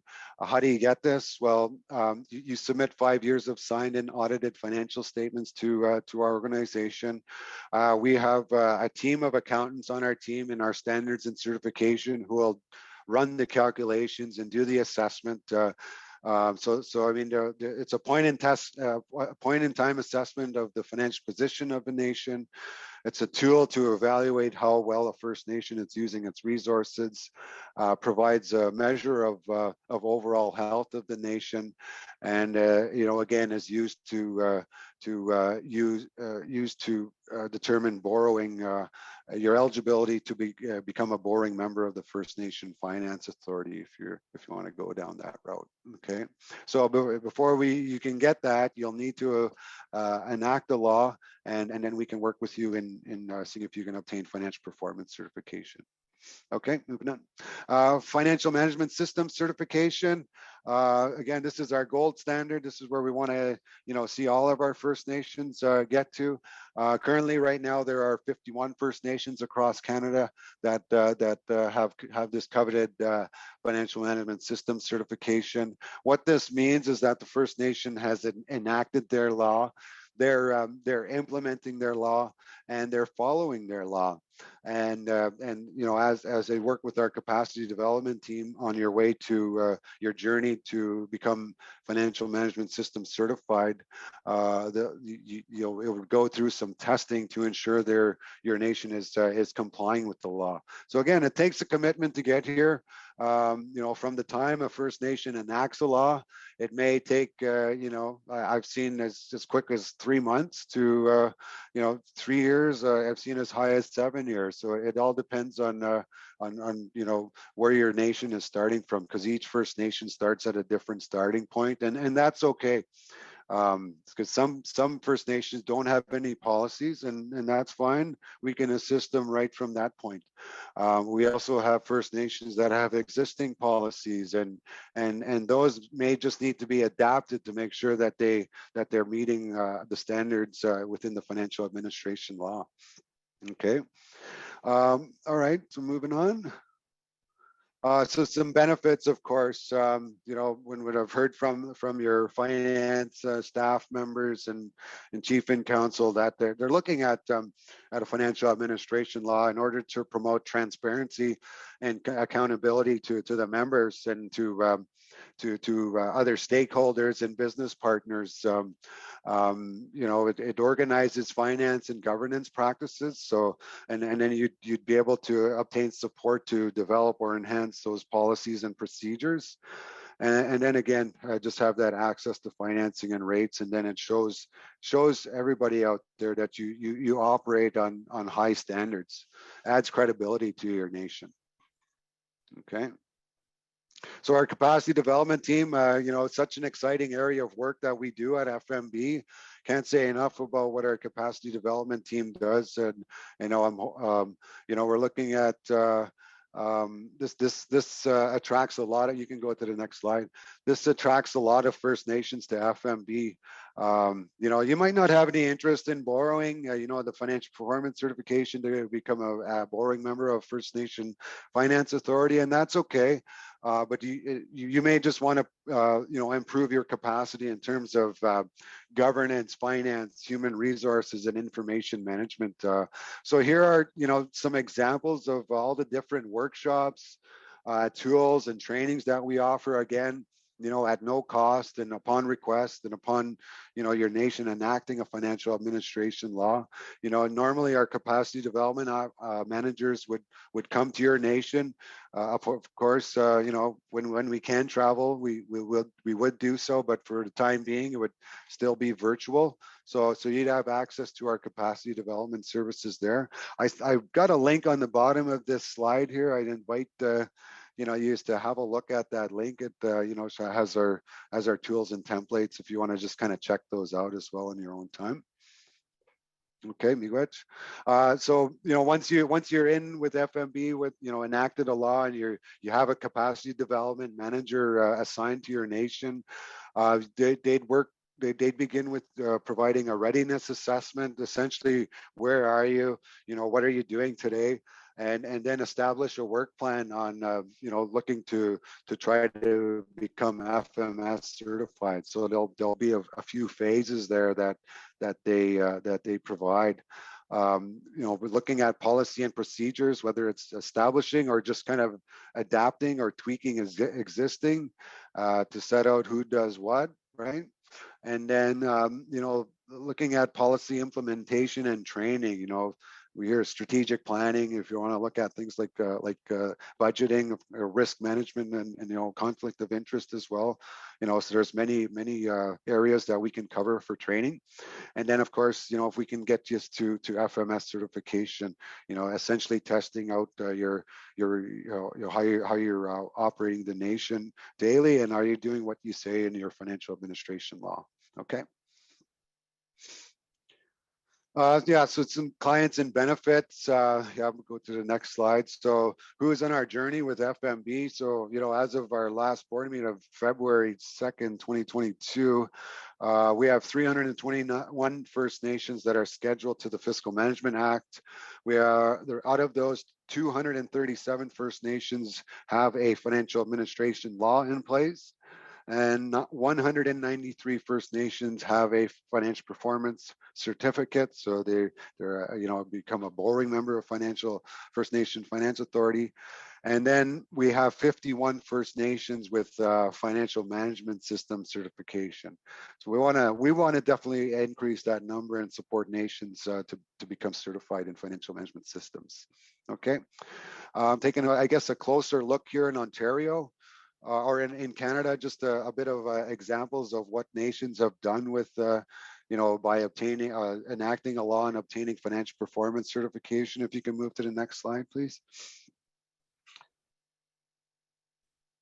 Yeah, so just some examples here, a couple of visuals here. So you look at the Tsleil-Waututh Nation out in BC, they obtained they obtained financing to build schools, the wellness center, did some programming for youth and elders as well. In Nipissing here, a little closer to home, our friends in Nipissing did some green energy projects. So you can see there what they've done on their buildings there. And then over in Opaskwayak Cree Nation, they did some community building improvements and some infrastructure improvements as well. Okay, next slide. And then a little closer here, just show a snapshot of some clients here in Ontario.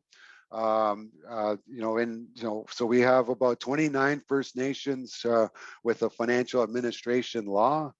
And again, there's 7 FMS certified nations. We've got the Chippewas of Rama, Chippewas of the Thames First Nation, Nipissing First Nation, Sagamuk Anishinaabeg, Takwe Tagamu Nation, Temagami First Nation, and the Wasauksing First Nation. I just wanted to highlight those guys at time because they've done a lot of great work. Okay. Just a snapshot of some testimonials here from Nipissing First Nation Chief Scott McLeod. Encourages other First Nations to pursue certification, and you can see some comments here from Rick Morano, the Chief Financial Officer in Rama, and the former Chief Executive Director in Wasauksing First Nation, Craig Brown. So all saying some good things, and they're all doing good things for their community. Okay. Be good. So how First Nations benefit? Okay, I'll see if I can get to that question here after this slide. How First Nations benefit from working with FMB? Essentially, developing that financial management system to support, your long-term success, thinking about your future generations. Again, it's transparency and accountability to your community members, and other stakeholders. The access to tools and training from our capacity development team, really great work that they do and provide to First Nations. And then, of course, it's a framework that, when followed, provides long-term financial stability and improves risk management through strong administrative governance and finance practices. Okay, well, all right. So if I'm almost done here, we can almost done. Just last slide here, I believe. So how to get started? So a nation would have to become scheduled to the Fiscal Management Act, and we have a band council resolution template that we share with First Nations for them to send to the minister to request to become scheduled.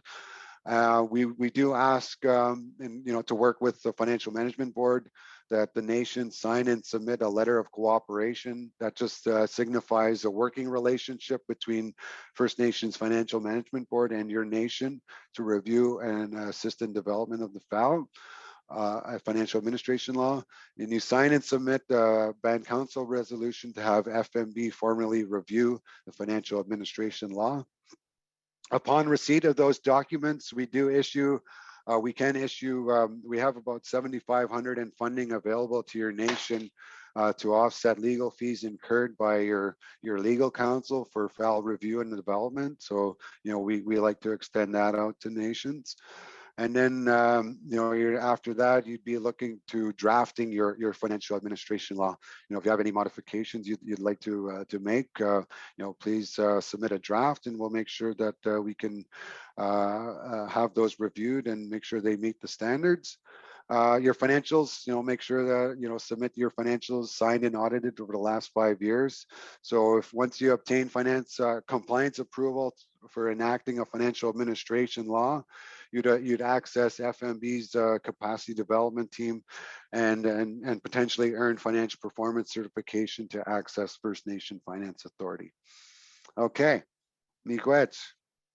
I see a question here. Very, very good question. Do you want me to just kind of go through this? And I see Tim and Linda Wheatung here had said, we have an auditor, but financial transparency is always good. Okay, so not sure this can't be managed by a community oversight committee who can review financial statement, investment performance, and questions the auditors. It's a little worrying talk about passing a law giving chief and council the ability to borrow against First Nation assets, which includes lands, non-treaty trust funds. Perhaps decision to use First Nation assets for loans, like the fish hatchery or new business center, should be something which needs community approval. Yes, very good comment and very good, questions raised here. But yes, essentially, again, it all depends on what your nation is doing, but the financial administration law does kind of assist in that way by showing how you can establish, let's say, a finance and audit committee that can assist in those things. And Chief, perhaps you might have a little more to add to this as well. But there is that mechanism in place with our financial administration law where that oversight could take place. And then bring recommendations forward, and ultimately making sure as well that the community is informed. And I think that's what that's what's happening here today as well. Miigwech, Jason, for that presentation. That was great. I think as a starting point, the intention of the Finance Committee and Council in pursuing the FAL and the FNFMB and the oversight and the support that comes with that, the intention is not to borrow. The intention is to bring greater transparency, certainty, consistency in reporting, all of those bars. I did want to say, we've talked to our finance team about this. They like the process, they like the things that are happening, and it's not going to be difficult for us to meet those really high standards because we're meeting them already. It's just a matter of making sure that they're communicated properly. So if we can do that, if we can bring that all forward in a good way, it's going to bring everybody some peace of mind, which is what we're looking for.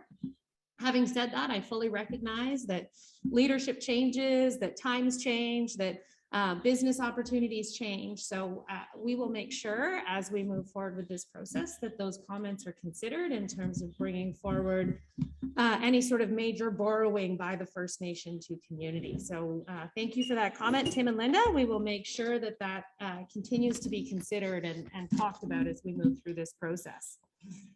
I think that answers all of the parts of the question. If I missed anything, let us know. There's another question here. Why is Curve Lake building a business center when we've been down this road? I think the first business center was pretty successful. We've got a huge number of office space in there now. What we'd like to be able to do is create some space for entrepreneurs as well. And we've got the presentations on that from another community meeting.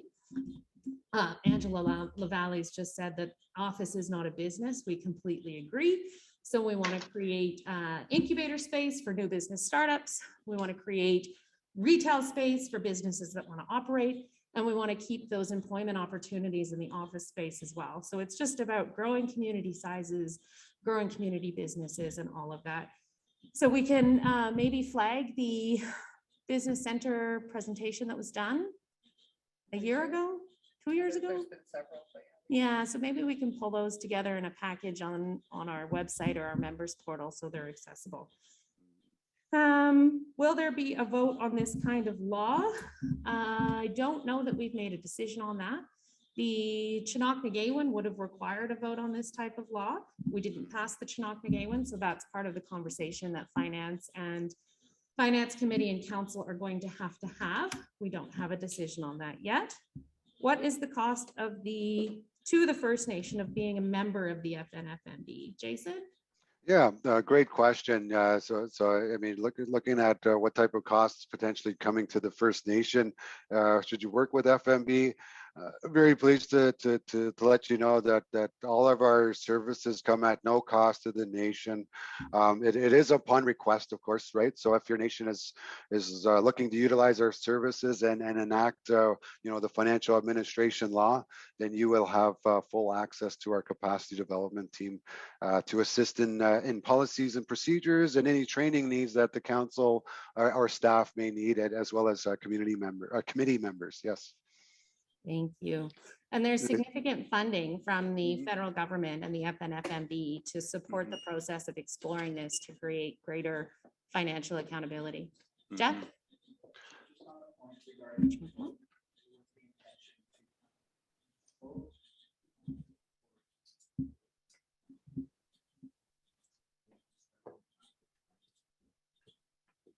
Okay, so Jeff's just saying, when we started with the FAL a number of years ago, the financial administrative law, it was the intention of council at the time to have a community vote.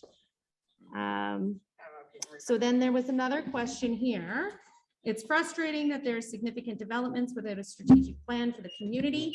I just want to bring everybody back to the fact that the CCP was done a number of years ago, and that's provided our strategic direction so far. We absolutely recognize that it is a number of years out of date and needs to be revisited, and we're working on that process now as well. So, but that Jeff. one, sorry, was specifically in the ECDEV strategic plan that was done and went up to 2009. Okay, and then I'm also getting information here that there was an economic development strategic plan that was done in 2019, and the new commercial center was included in that. Sorry, Its strategic goals ran up into 2019, not that it was completed then. Jeff? The capital list is also where we have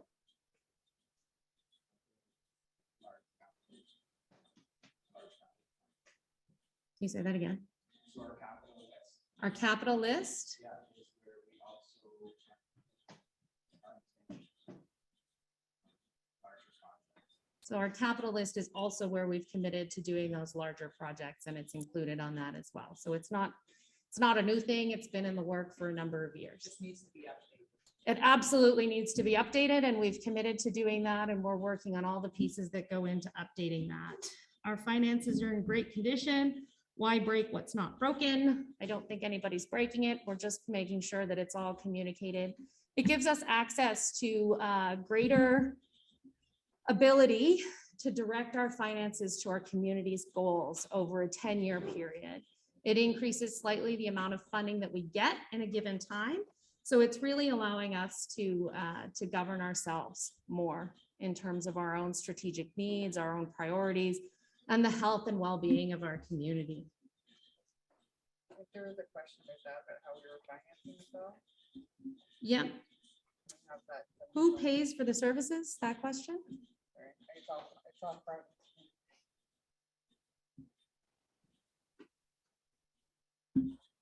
So is it First Nation funding that supports the cost? Jason, maybe you can answer that in terms of where the funding for the FMB comes from. Yeah, certainly. And that's a great question. That is a great question. And, you might think of, how a tribal council is funded. It's sort of your independent right of a nation. So we're funded by the government, but because, our institution operates under the Fiscal Management Act, which is a piece of legislation.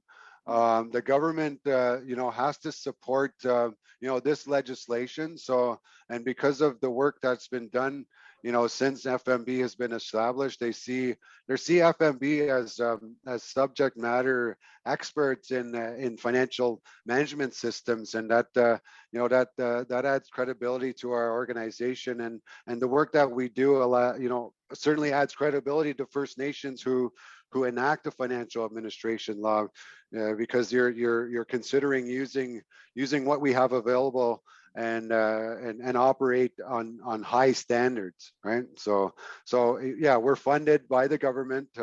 We are independent of it, but we operate under the Fiscal Management Act, which is legislation that is strongly supported by the government. I hope that answers your question. Thank you. And then just, I think at the end there, there's a reiteration of the concern about borrowing against lands that Yeah. Curve Lake holds communally as collateral. And like I said, that's not the intention at this time. Yeah.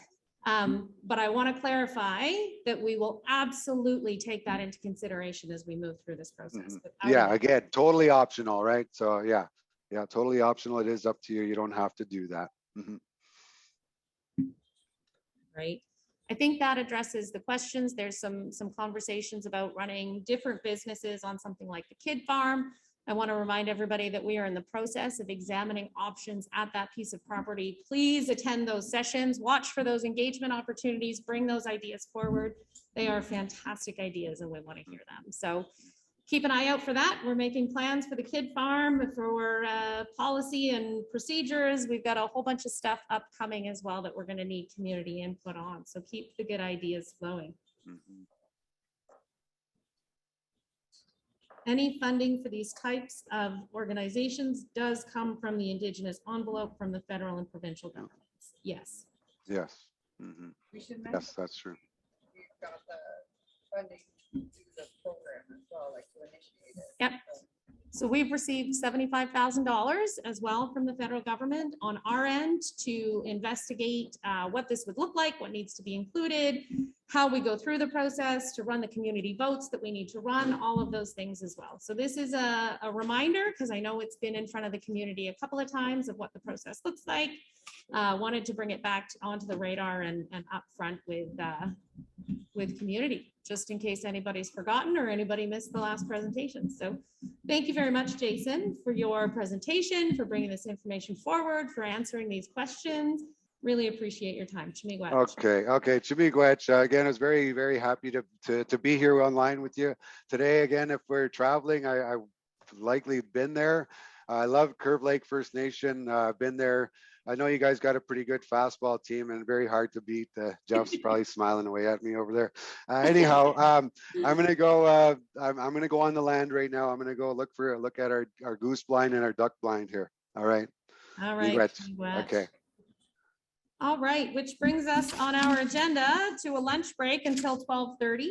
We are running about 10 minutes behind, but in the interest of not running over the 2 o'clock deadline, I would ask that we all come back in about 20 minutes to reconvene our meeting at 12:30. So have a great lunch. Keep the questions coming. We'll keep sending answers in the chat and we'll bring those forward as they come up.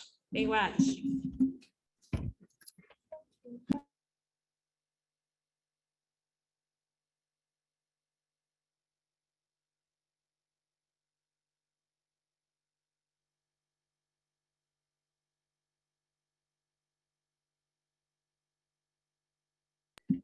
All right, so I think we figured out the issue on our end. Sorry about that. I'm gonna start again. I hope everybody got some delicious food at lunchtime. We have our legal team here from McCarthy Tetro to bring information about the water class action settlement. This was approved by the courts in December. So it's really phenomenal news, I think, as a first step in bringing clean drinking water to all First Nations in Canada. But I will turn it over to John Brown and Steph Wilsey from, not Steph Wilsey, just John Brown. I will turn it over to John Brown to answer your questions, walk us through the settlement and what it means. You can certainly email us any questions. As per the screen here, you'll be able to see that information. Feel free to ask questions as well. We'll answer them in the chat. And if we don't have answers today, we'll have answers by Monday.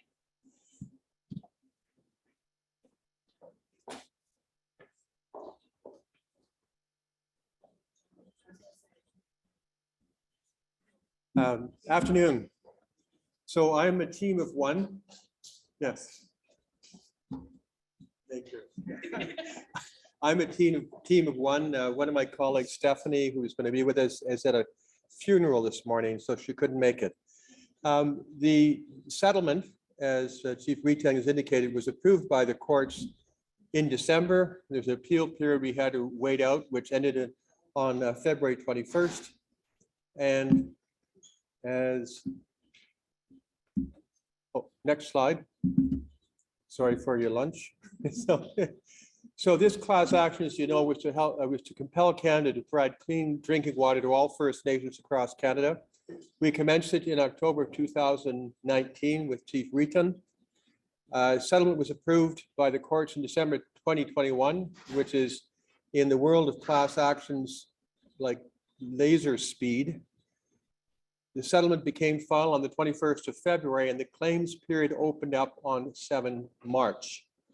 And it's claim period that lasts for 1 year. So lots of time, but don't wait for the last moment, please. The settlement process is being administered by a third-party administrator. And you saw on this, one of the first slides that was put up, who that was and how to reach them. And they are there to assist you, everyone, with the claims process. Next slide, please. So there are two aspects to the settlement. I'm going to focus on the first aspect, which is the compensation for individual class members on each First Nation reserve. And to be eligible to make a claim, all you have to do is to have lived on a First Nations reserve while that First Nation reserve experienced a boil water or do not consume or do not use water advisory that lasted at least 1 year. Curve Lake is eligible because they had one or more of those that overlapped from about August of 2015 to about June of 2018. So just short of 3 years. And in the settlement, you'll see there's a $1.45 billion to compensate individual class members across the country. And the way the money is going to be distributed and the process, the claims process that many of you will be part of, works like this. Next slide, please. So it's a simple process. Now I'm going to take you to the claims form in a minute, but every eligible individual band member, his or her compensation will be determined by assessing or calculating how long you lived on the reserve during the boil water advisory and multiplying that by about $1,300 per year. You have to have lived here for at least a whole year. That's the first ground. And then, so you get the $1,300 for the first year, and depending on how much longer you lived on the reserve thereafter, another $1,300 per year, or prorated over a part of a year that you may have been here. And that's just, that claims process is almost as simple as registering your name, your reserve, and the time that you lived on the reserve, which will then be matched up against the boil water advisories that existed on the reserve. And I'll show you that in a moment. There is a second compensation claims process, and that is for individuals who suffered a specific injury. For example, eczema or gastrointestinal illness during the course of or as a result of unclean water. And there's a $50 million fund set aside for that. And there's a separate claims process for that, which is a little more detailed, but is still intended to be straightforward and still intended to prevent any triggering or trauma that the original injury may have caused. And I'll take you through that process as well. And please feel free to enter any questions you have in the comment section or the chat room. And I'm sure that someone here will raise them for me and with me. And people in the room, if you have questions, stop me as I go through. Next slide, please. So the online claims process, if you simply Google clean water class action, the first thing that comes up is the administrator's website, which I'm going to take you to in a moment. And the website address itself, I have on the screen now.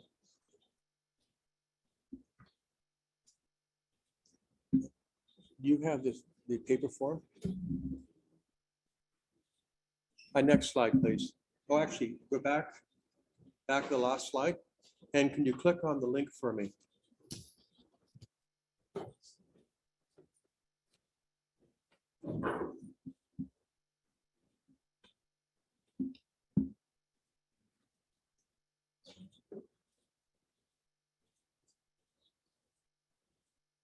There we go. So if you click on this is the administrator's website to make a claim. You'll see I can have you scroll to the about note on yes, thank you. And scroll down a bit. You'll see it talks about the settlement and what compensation is included. Scroll down a bit more for me, please. And it gives you a brief history of how we got here. I'm not going to walk you through that, but I want to show you that there's a great deal of information in what we like to call non-lawyer speak, so that hopefully it'll be easily understood. And if you scroll down the timeline, you'll see that what I have to say. If you go over to the claims drop down and click on who can submit, and scroll down a bit for a moment. And it talks here about, back up again, a little higher. Stopping there. So it repeats what I just said to you, that if you were subject to a drinking water advisory between November 20, 1995 and June 20, 2021, you are potentially an eligible class member. There are some other rules that apply, limitation periods and things like that, that may limit how far back you can go to become an eligible class member, but those are explained, or they will be calculated or determined by the administrator once you make your claim. Move over to I'm going to come back to that in a moment. Move to compensation for a moment. And the drop down, okay, yeah, carry on. Stopping there for a minute. And down one more, down a tiny bit more. No, sorry. Yes, there we go. So here again, it talks about the compensation available. 1.8 billion compensation to individuals and First Nations. So 1.4 to individuals, and another 500 million for First Nations to share, and of course the extra $50 million allocated for specific injuries. I can't hear. Louder for this group or for? Sorry, thank you. Go to documents for a moment. And if you scroll down, you will see that here you will find a number of the key documents for the settlement process, the litigation process, and the settlement process itself. And keep scrolling up. Very good. So you can see the court decisions approving the settlement, the reasons why they did so, what the settlement entails. Scroll up again a little further. Stopping, yes. The explainer, that is only lawyers can do this. Only lawyers can prepare an 18-page summary of something, but that's what you'll find under summary agreement explainer. But what that does is it goes through each section of the settlement agreement and explains what that section means in layman's terms. So if you have any questions about anything, you can call the administrator, you can call us, and those numbers are up on the screen, will be up on the screen again, or you can go to this explainer. And it has, I don't know, has 20 or 25 different questions and explains each section of the settlement agreement. If you scroll the screen up further, and you'll find the pleadings, and you'll find those two websites, stopping there, McCarthy Tater LLP, where I'm from, and our partner law firm, OKT. If you click on either of those, we each have web pages that have even more questions answered and more information for you. So you can look there for what you might need. Help and support, the next, across the toolbar at the top again. Click on that.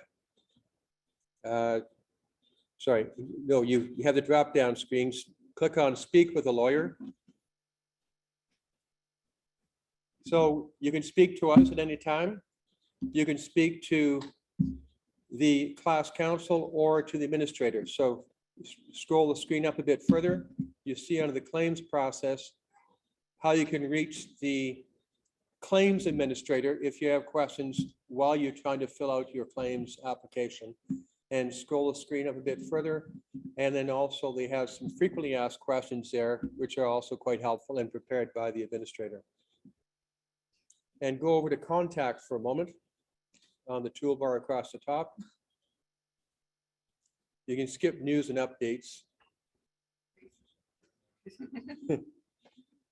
And scroll the screen up a bit.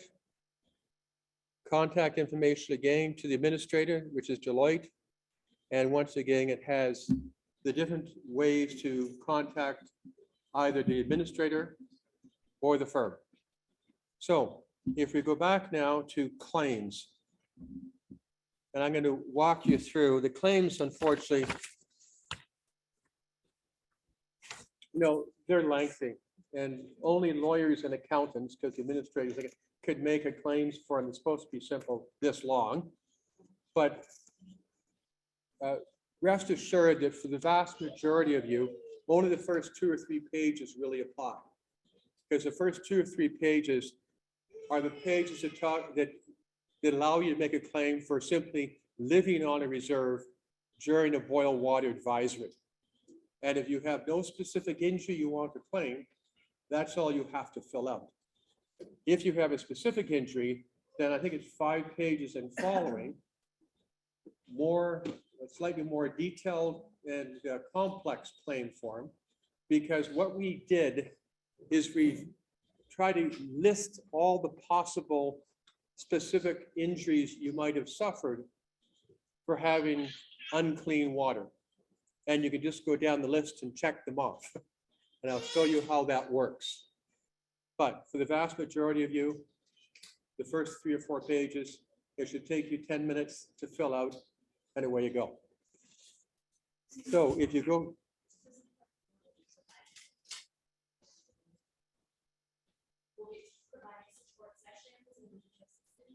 yes.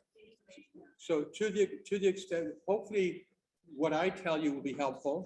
And hopefully if you reach out to the administrator, either by phone or by email, or to class counsel by phone or by email, we can answer all your questions. But in the event that doesn't work for all of you, then there'll be other information, community information sessions here, which we will schedule as time carries forward. So if we can click on claims for a moment and put to claim form complete online. Now, and stopping there. So this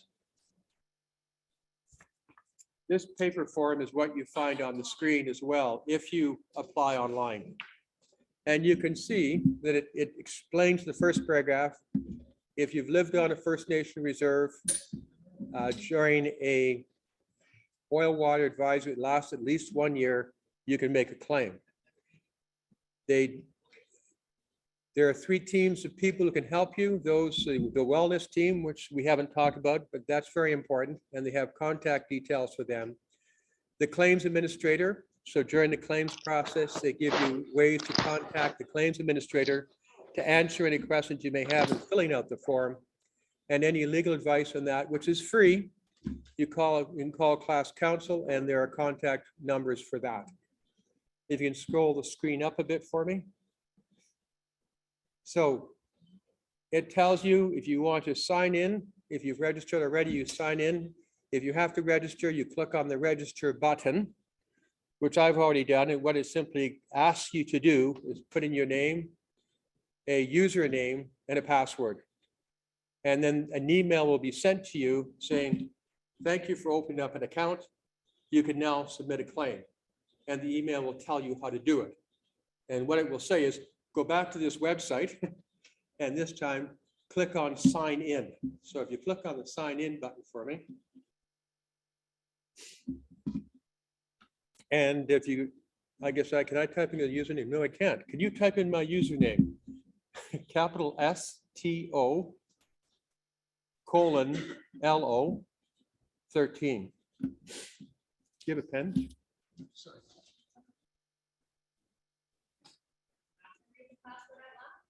I've spoken to my lawyer.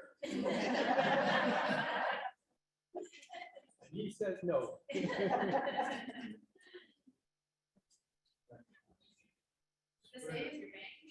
It's my PIN number. So I've set up an account which hopefully, yeah, so now I have to, fortunately I have my, and this is all to, because you're going to presumably be filing some confidential information. I'm waiting for my email to come through, but at this point you enter your security code. And then it will let you into the claims process. Well, I'm waiting for that to arrive. In the claims process itself, what it's going to ask you is simply to type in your name, your date of birth, and attach a copy of some government issued ID.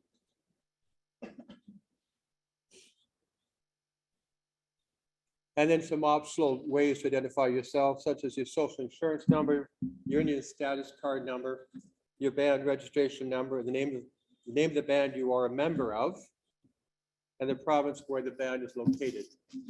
And that information, that last bit of information is necessary.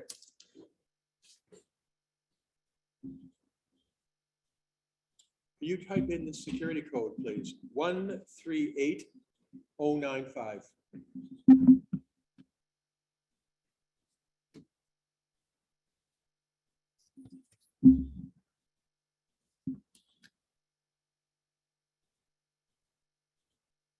And then we'll ask for usual information like a mailing address and a telephone number where they can reach you. And once you've put this information in,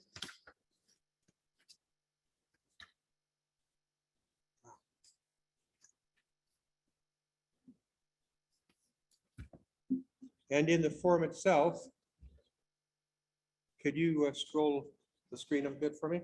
The other way, scroll up, yeah. Can you hit the claims dashboard for me? So we'll ask you if you want to update your profile, and I'm fine, no thank you. So I want to submit a new claim.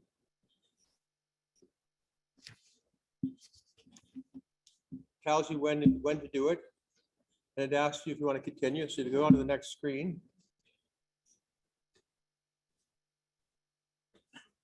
And it lists the type of claims. And so for the vast majority of people here, you will be in the first category. You're an individual claimant claiming for yourself, on behalf of yourself.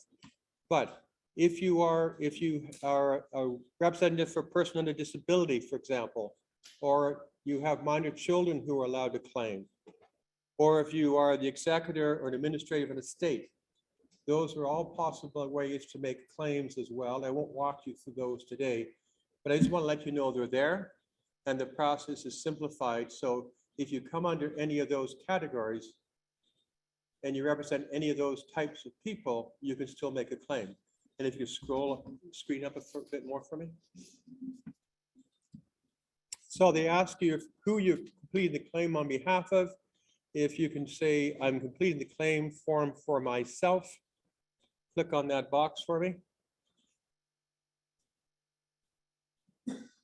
And next and save. Now I sent an email to my partners and to Deloitte yesterday to say I'd set up a claim account for me. And they've asked me, please don't make a claim, John, because I'm not eligible. I said, and it would mess up the system a bit, but I'm going to wander through this as far as I can without pushing the last button to try to demonstrate how it works. So you can see that it gives you pretty complete instructions all the way through. And it talks in the two boxes you see there, it talks about the limitation period issue.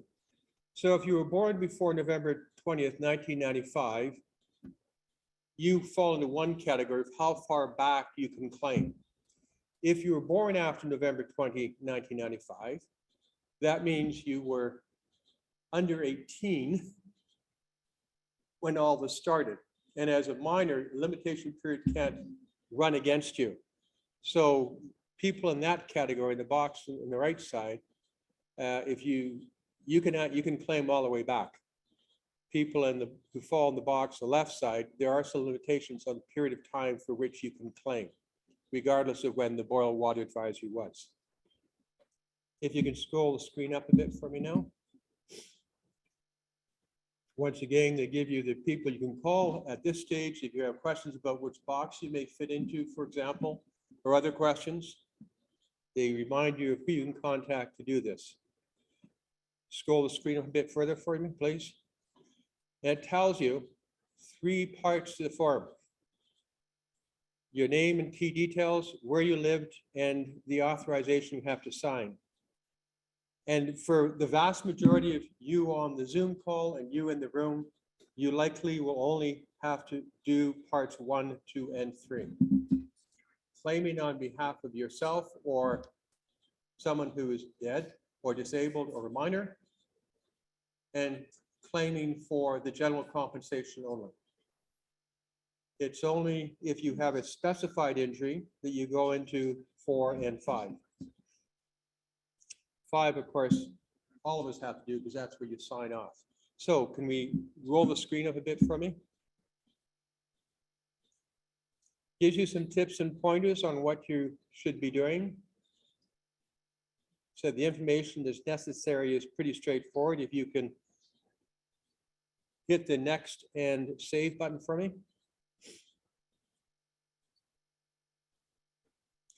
So asking for your name, last name, first name, other names, date of birth, things like that. If you could scroll the screen up again for me.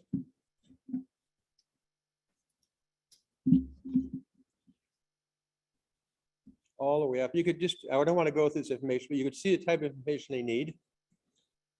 And it should be easily accessible to you and easily available.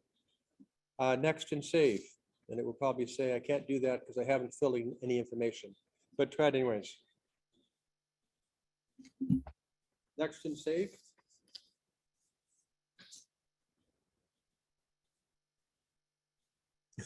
Yes, I've not filled out virtually everything.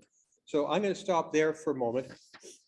What you'll find is you scroll after you put that information in, a long list of all the eligible First Nation reserves will come up too. That's part of the form.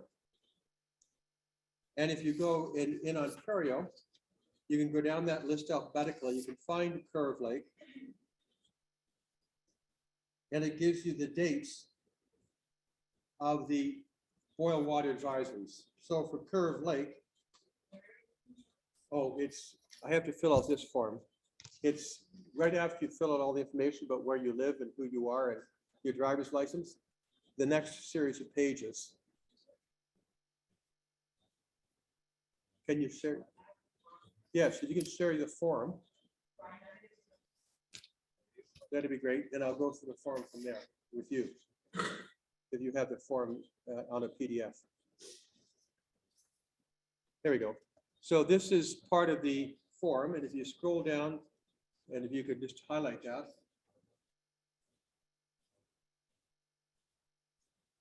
Curve Lake, and it tells you, right there, tells you what the dates of the boil water advisory are, the eligible boil water advisories. So you can tell from here,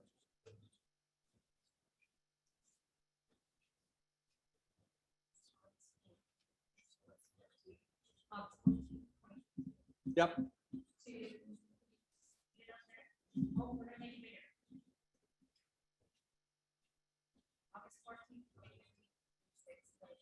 And if you could slide the screen over to the left for a moment, it then asks you what month and years during that period of time you resided at Curve Lake.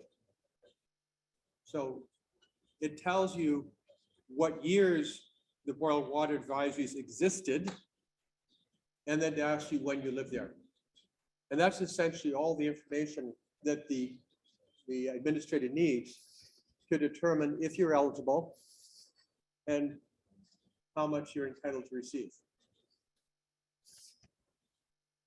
So if you scroll down to on the PDF version, quite a few pages to part for that. So that is the claims process for the general compensation for individuals. That's $1,300 per year for the first year, and $1,300 for each year thereafter, or prorated if it's less than a year that you lived on the First Nation reserve under a boil water advisory. And it's $1,300 a year. And all you have to do basically essentially is identify who you are, some government issued ID, and indicate on that chart that we just had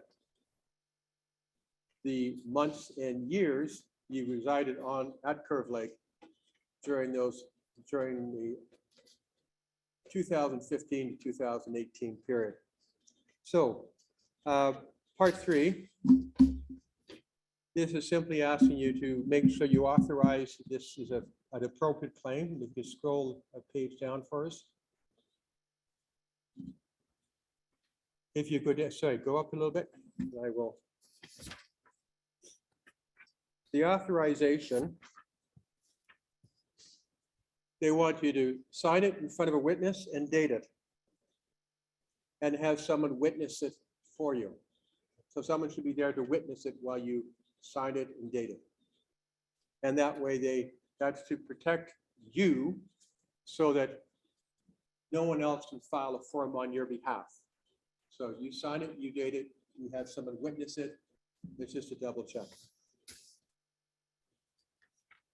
If you scroll down now to specified injuries, and what's important about section or part 4 is that it is optional.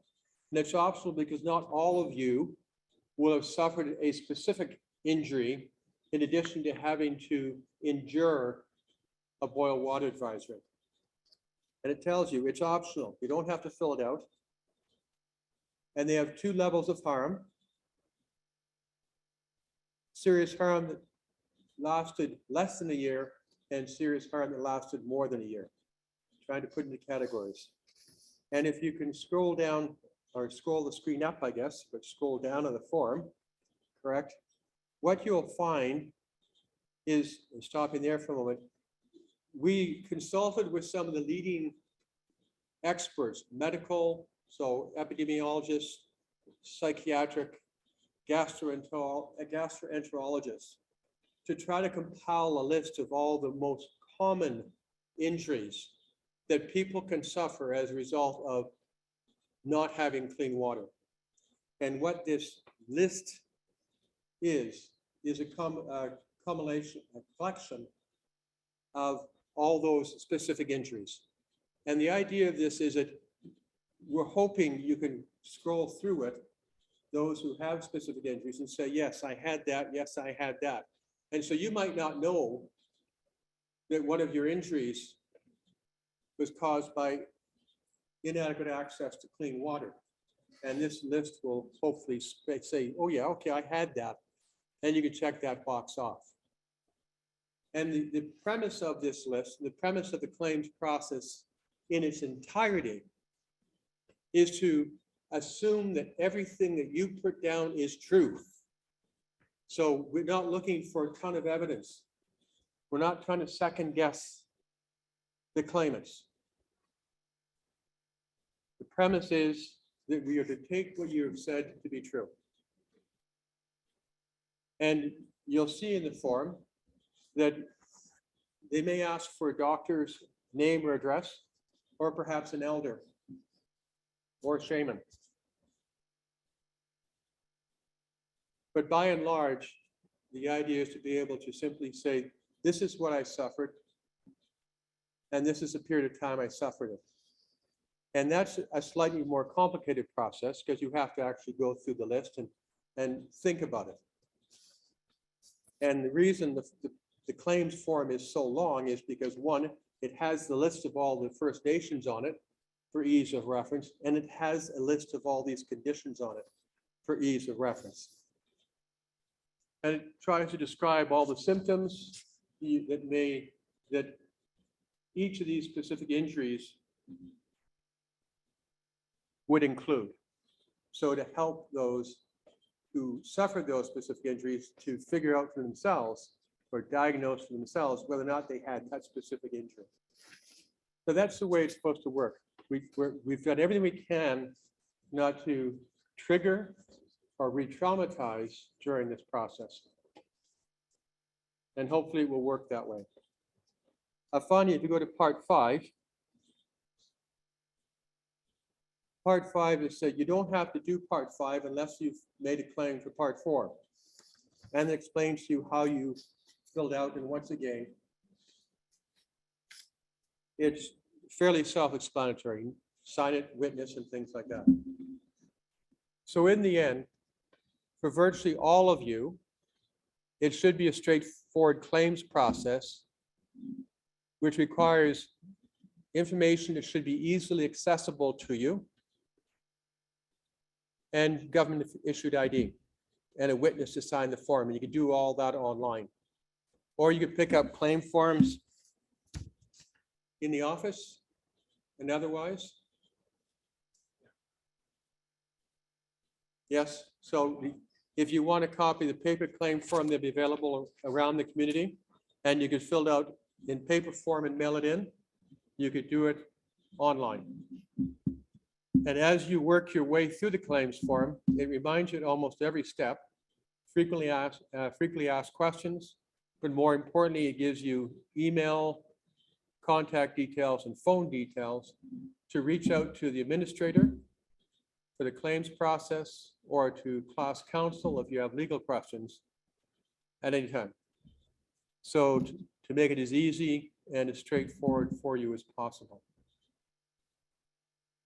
So I have no idea what time it is, and lawyers go on forever. So I'm going to stop there for a moment, see if there's any questions. Well, we started 10 minutes late though. I don't want to get technical, but I'm right on time. Okay, 4 minutes over. Sorry about that. Okay. We have some questions in the chat. Go back. If claim information.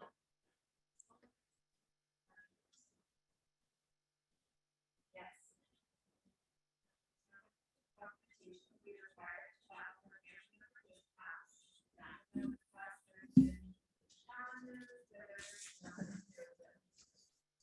So I can't answer that question directly.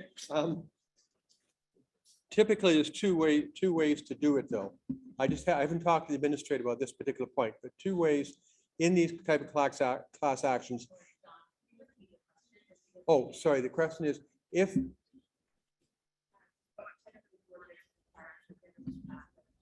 What type of paperwork is required if a family member has passed without a will? And typically what you will need is, depending on the province, letters of administration. And I've come across this, for example, in the 60 scoop class action. And in BC, because one of my cousins is applying on behalf of her father, now deceased. And what the administrator has required is something called letters of administration, which are the name of the document in BC. They have a similar name in Ontario.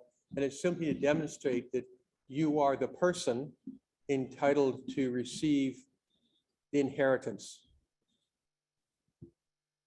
But the administrator will be able to answer that question because we've baked into the claims process a way to do that in a way that is as simple as possible. And letters of administration, a lawyer can draw up for you, or the administrator can draw up for you, I think, fairly quickly and reasonably inexpensively. And make it as easy as possible. Yes, that's the idea. Because I know that's an issue. Sorry. Oh, yes. So one of the things we've really focused on, I've been doing class actions for about 25 or 30 years on the defense side. And one of the things that the team at McCarthy's and OKT brought to the table in this settlement was a wealth of experience on how not to administer a settlement and how to avoid the pitfalls that the residential school settlement suffered from, for example, and to a lesser extent, the residential day school settlement and the 60s scoop settlement. So we've tried to eliminate those mistakes. So we've tried to make sure there won't be re-triggering or there won't be re-traumatizing, for example, at the higher level, and that the application process system will be not only easy and simple and straightforward, but respectful. And so to the extent that any of you experienced any complexity or any disrespect or even rudeness, if you're trying to make a claim when you've spoken to administrator or even to some on the class council line, call me because we want to fix it right away. None of that should be part of this process. There's no excuse for it anymore, right? So that's very important to us. It's very important we do all of this in a good way. Claims for minor children, there's a category there and made by a parent and or guardian, and that comes under person under disability or a minor who by law is considered a person with disability. And there's a whole process that I didn't walk you through that the administrator can walk you through and tell you what you need to do and what additional paperwork you have to provide. But once again, we've tried to make that as simple as possible as well. From the court's point of view and the administrator's point of view, they just want to make sure the money goes to the right people. And so we've devised methods to figure who the right person is that we hope are as simple as possible.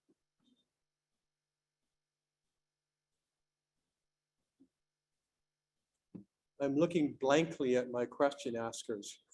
Are there any other questions I can help you with?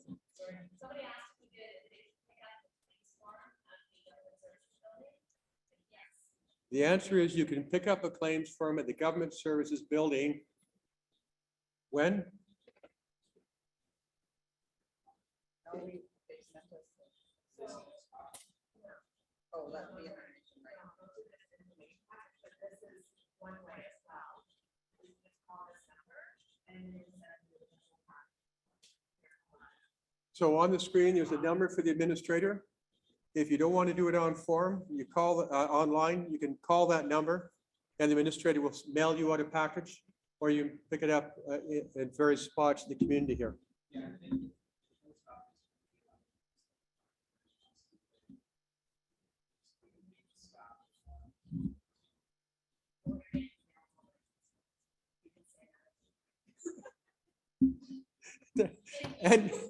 and they will also be available at the post office next week.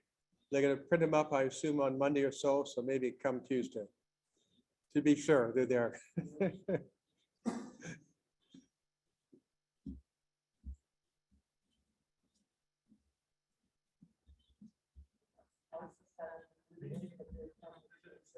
Very good question. The definition of an eligible First Nation person, you do not have to have lived on your own reserve. So let's say, for example, your spouse is from a different First Nation reserve, but lived here with you during the Curve Lake Boil Water Advisory. He is an eligible class member by virtue of having lived here during this Boil Water Advisory. I think he just fills, what he does is he fills out who he is and where he lived during the Boil Water Advisory.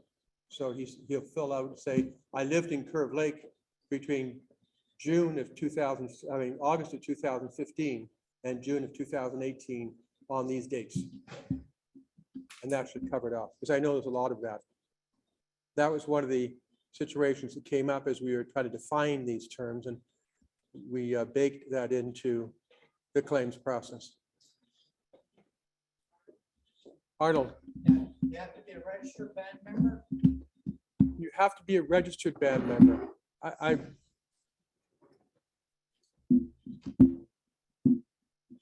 I don't know the answer to that question. I suspect, I don't want to give you an answer to that question because I don't know for sure. Because I think if the band accepts you, when you say registered with the band or registered with? Registered with any American. Yeah, you have to be, sorry, yes, first you have to be a status Indian, yes. But you should also be registered with the band or at least acknowledged by the band that you live here, you lived here. Is So, that, let's say I'm a registered band member and I pass, but my spouse is a non-native, he's not a registered band member. Could he claim for mine? could he claim for yours? Oh, if you say you've passed.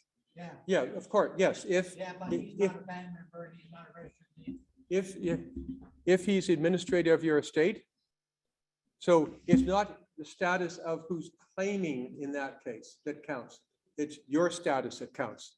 So if you were eligible as a band member while you were living to make a claim, but you've passed, whoever claims on your behalf, they get their entitlement or their right to claim based on your status while you were here. Even though he's not native. Yes, even though he's not native. That's correct. Yes, because it's not, because that will happen all the time, right? Because there may be executors under a will or administrator under a will or a guardian who may be non-native, but the person on whose behalf they're making the claim was an eligible or is an eligible class member.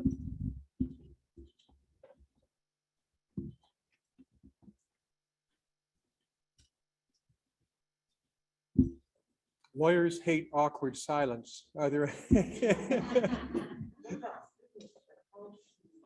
There's a special carve out for college students.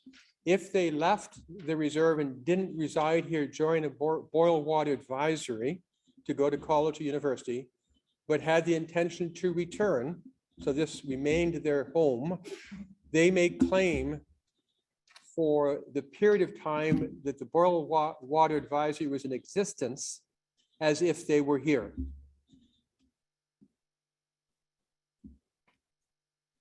And that's a carve out because we recognize that that may happen and did happen.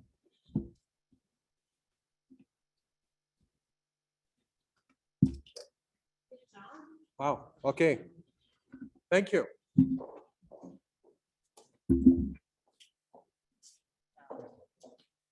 Just to be clear as well, we are going to have a couple of evening sessions where you can come to the community center, probably late summer, mid-fall, and see how it goes. Help people fill out the forms. If there's questions, if there's unique circumstance, like you need an administration form for somebody's estate, we will be supporting and making sure you have the ability to get the forms filled in. You can reach out to me at any time. You can reach out to Audrey and she'll put you in touch with me. You can reach out to Katie. We will be making sure our community members have the support they need to fill these in. Go ahead. So for those who are waiting status, have to go on reserve, what should they do? If you're awaiting status and you happen to live on the reserve, you should come to see us in one of those information session evenings and we will make sure that we have answers for you. I don't think we have a quick answer about that one. That one may take a little bit more time. So absolutely, it doesn't mean that you're not entitled. Just come and see us, send me an email. We'll get you an answer one way or another.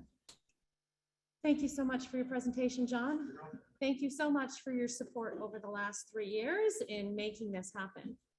The other part that we didn't really touch on in John's presentation is that Indian Affairs is now committed to paying the actual cost of building a water treatment plant in Curve Lake, and we anticipate breaking ground in the next 12 months, which is phenomenal.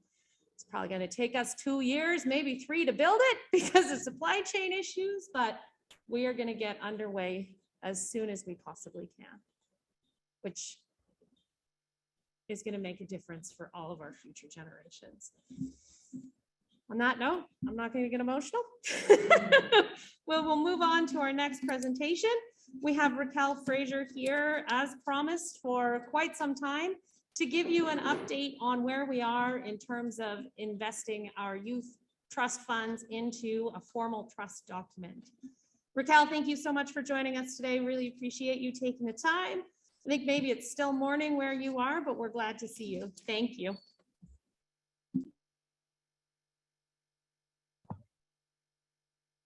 Tanzatoya, Kakio Kiowao, Kakio Kitatum Skatnawao, Raquel Fraser Nitsikason, Atakaku Crenation o Tinia Maga, Otosquanik, Megwach Nuigan, Nia Opix Twistmageo, Fox Fraser LLP.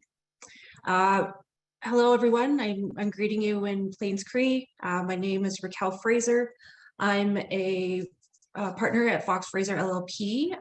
We are situated here in traditional Blackfoot territory. I've lived in Calgary for the last 10 years. I just wanted to extend my congratulations to Curve Lake for leading the way in relation to the clean drinking water class action. The impact that it will have on our people is going to be so positive, and I'm just so grateful. Many of my clients are also very grateful for the work that Curve Lake has done on their behalf. So today I want to take you through the Islands of the Trent and the Williams Treaty Trust Fund Deeds of Arrangement, and sort of give a little bit of a background on how we got here.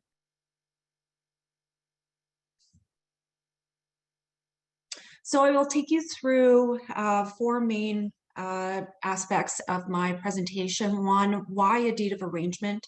Why does there need to be two deeds of arrangement? The review of the deeds themselves, they almost are nearly identical, but because there are different eligibility dates and the wording of the resolutions regarding the passing of the distributions, those are different. So those will have to take into account those two separate issues, and because they are not the same in terms of the amount of compensation, so they are governed by two separate documents. Ultimately, a deed of arrangement is going to have to be approved by the court, and so we will be making an application before the Superior Court of Justice regarding these two deeds of arrangement in order for them to be approved. Fourth, I'll be going through the revenue account bylaw, and so that will take into account any income that is earned on the trust that is not attributable to the nation, and that's to help minimize tax liability. So I'll go through that with you as the fourth matter of business.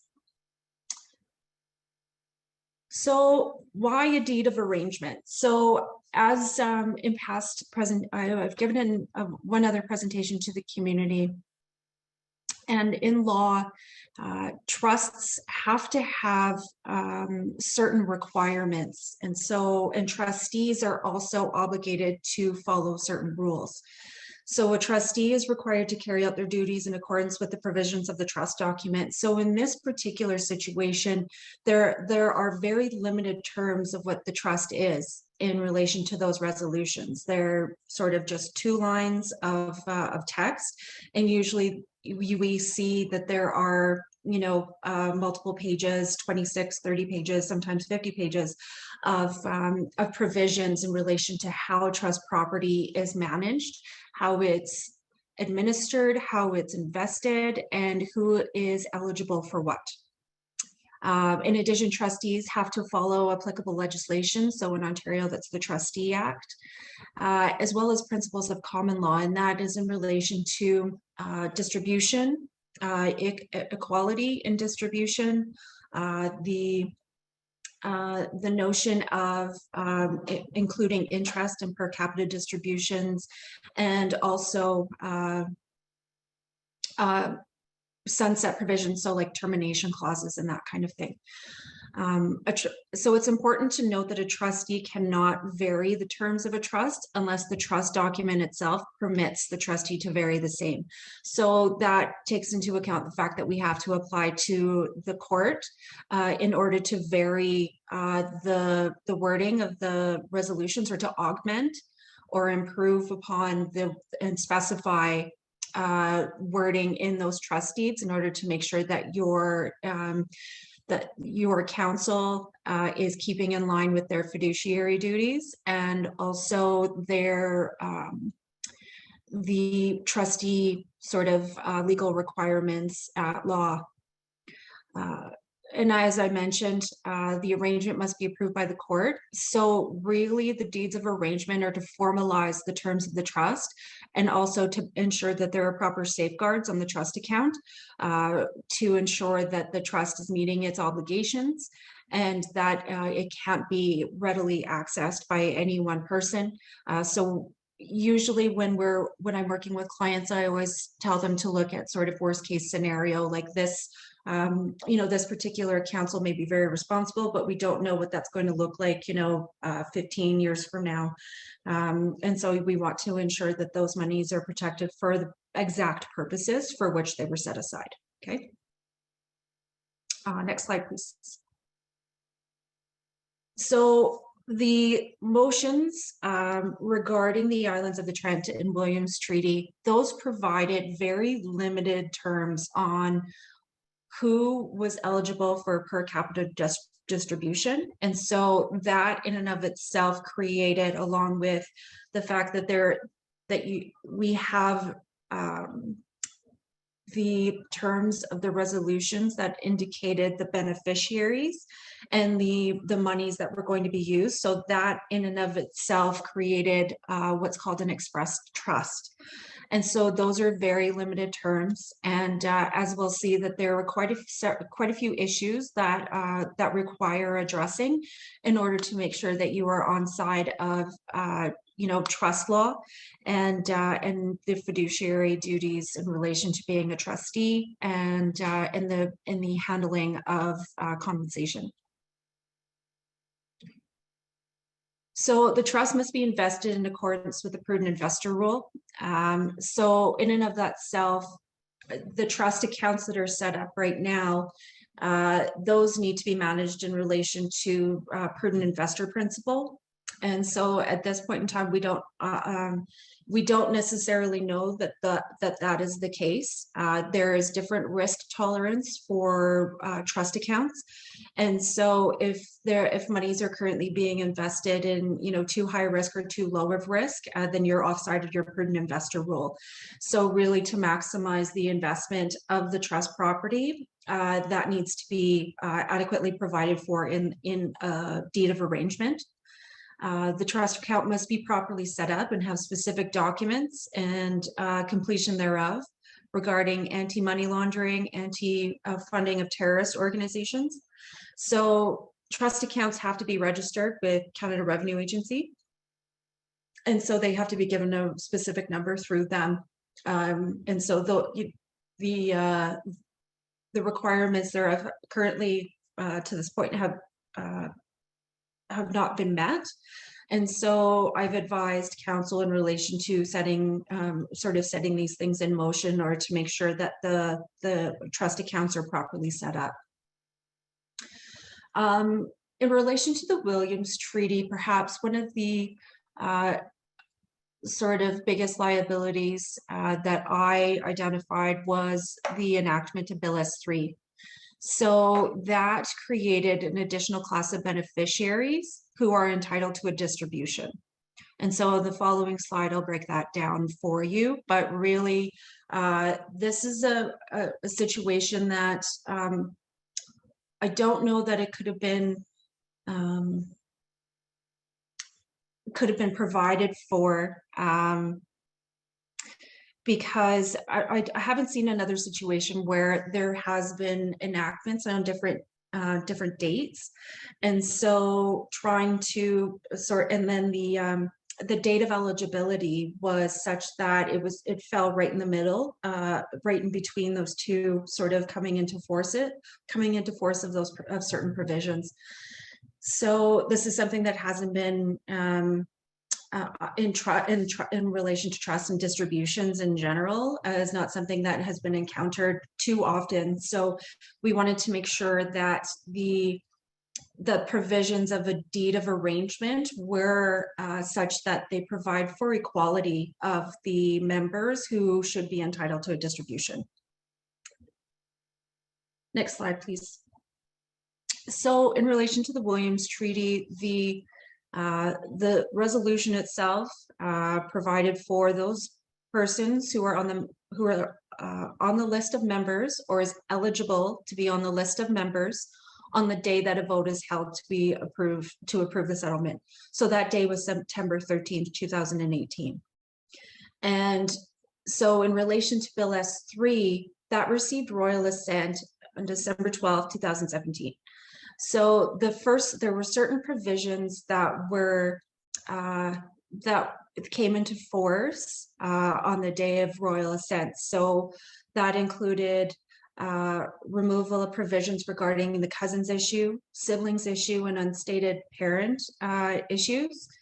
And then there was the removal of the 1951 cutoff. So they extended that in terms of the application or the enactment of that to take into account that Canada realized that more work had to be done in relation to consultation with how First Nations are going to be opening up their membership process and that kind of thing. So prior to that, there was you had to have voluntarily enfranchised between 1951 and 1984.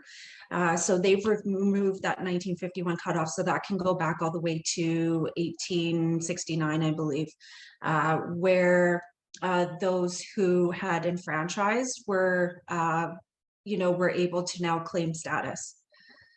So that created, of course, the sort of split between the two classes that are eligible for membership under Bill S3, or eligibility for status under Bill S3. So that created, a bit of like an issue in relation to the liabilities of the trust. And so initially, when the distributions were calculated, that took into account just the first group in the 2017 group and not the 2019 group. So that created a whole new sort of category of beneficiaries that are entitled to a distribution. And so the wording of the resolution says eligible to be on the list of members. So in law, there's something called the presumption of immediate application. And so if any portion of a law that comes into force on a day after royal assent, it is deemed to have come into force on the date of assent of the act. So that means that the 2019 removal of the 1951 cutoff, that is deemed to have been enacted on the day that it received royal assent, which is in December 2017. And also, I would note that the discounting of that class of individuals who are entitled to be on the list of members as of September 13, 2018, discounting them would perpetuate just the discrimination that Bill S3 was supposed to eliminate. So, in terms of policy reasons, discriminating against a group that's already been discriminated for quite some time perpetuates that. And so that would not, that would still create that liability for Curve Lake in relation to the obligations of the distributions that need to occur. So that all that is to say that the amount in the trust it has not sufficient to cover all of the beneficiaries because of Bill S3. So then we need to figure out, and I'll get to that later in the presentation as to how that can, there could be offset of liability in relation to those obligations. So one of the another issue that was taken into account is interest. So I noted that in the islands of the Trent, that interest was taken into account for the youth members, but not adults. And no interest was taken into account in relation to the Williams Treaty. So so there must be, at law, there must be some interest that is accrued on distributions for those who haven't received them yet. So that has to be added to the amount of distribution.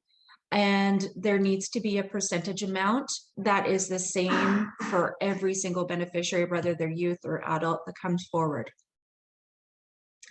And so that takes into account the if you think about the inflation factor, like we've just seen, the consumer price index in terms of inflation has gone up quite significantly.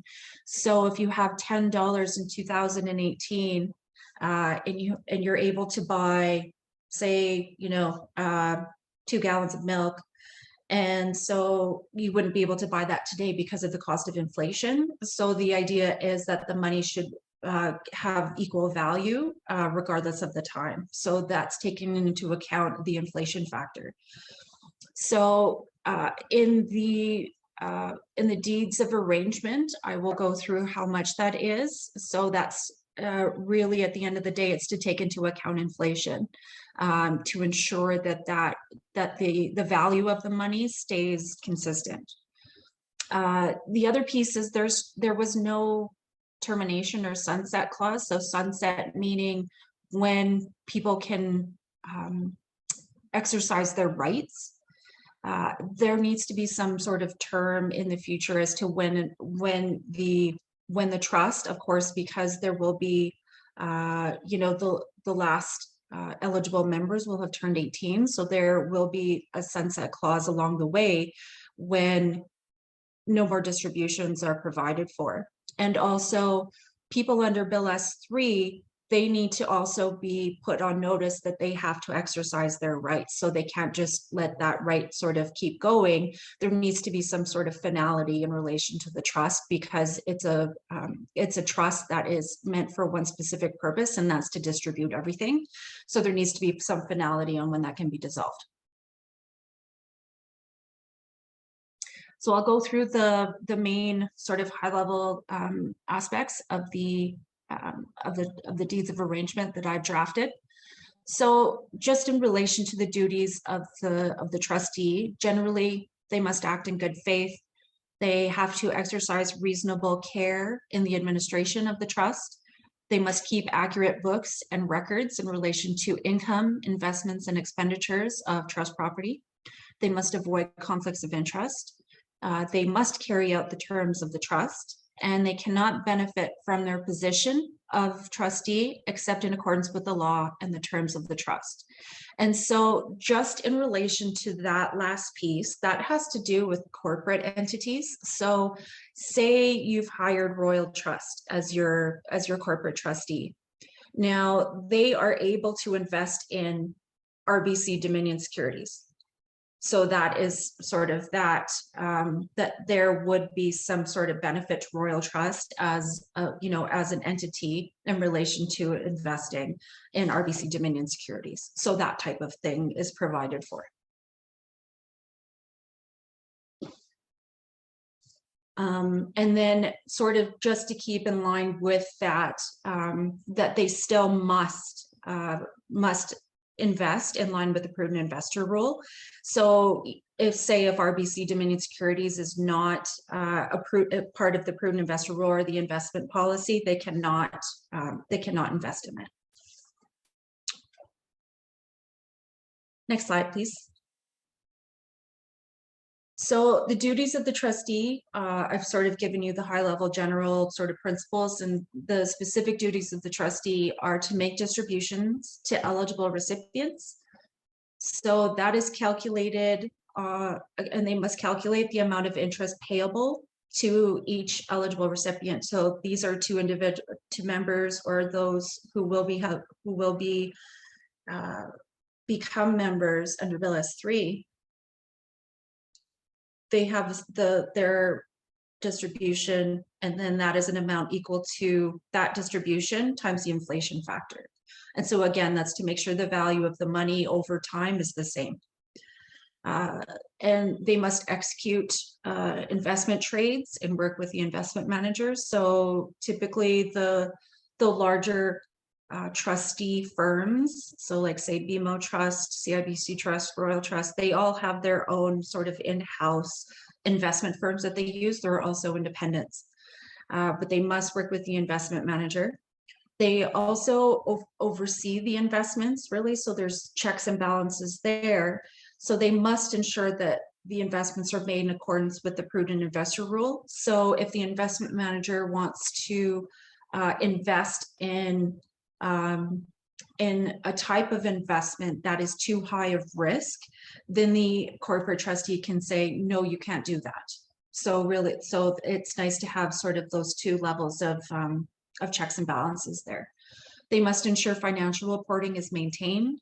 They provide education opportunities within the community. So often what I usually advise my clients is when you're working with the corporate trustee, ensuring that they do provide for education opportunities for members. So that might be sort of investments 101.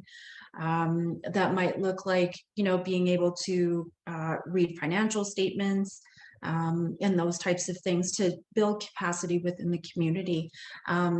And I also advise my clients that when you're working with the corporate trustee, that's a relationship that should be fostered, because trustees, they do make money on, you know, on the values of the trust. So that's how they're paid. So they need to ensure that the trusts will be in effect for quite some time. So ensuring that there is that relationship there, right? And they must ensure that proper accounting of spending there's a certain sequence of the way that monies can be expended in order to minimize tax liability. So the deeds of arrangement include the protection, so the creation and why these deeds of arrangement have been drafted. And so the financial trustee, so I'm using the terms financial trustee and corporate trustee sort of interchangeably at the moment, but what I think is important to note is the financial trustee is the entity, whether that's an individual or a firm, that is responsible for the administration of the trust itself. So currently your financial trustee is your counsel. And so transitioning that to a corporate trustee, that they will become the financial trustee, meaning they will be responsible for the administration of the trusts themselves. So in saying that, then the trustee must protect and manage the trust property in accordance with the agreement. They must ensure that money is only being withdrawn and invested as set out in the deed of arrangement, and they must ensure that money cannot be lent or advanced from the trust to any person. Next slide, please. Great. So the trustee appointment then is, like I said, currently the financial trustee is counsel, and they are looking to acquire the services of a corporate trustee.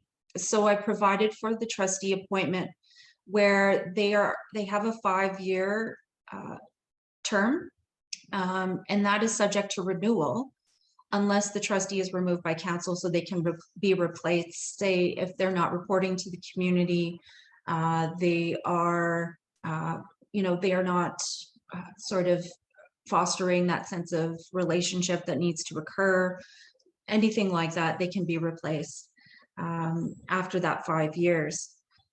They have to be given 90 days notice, and a replacement has to be in place before that termination can be valid. So you want to ensure that funds are protected and the trust continues to grow to meet the financial obligations. So I've already gone through those obligations that need to be met. So they need to make sure that the trust is managed prudently, invested prudently in order for it to grow to meet those additional distributions that weren't taken into account at the outset.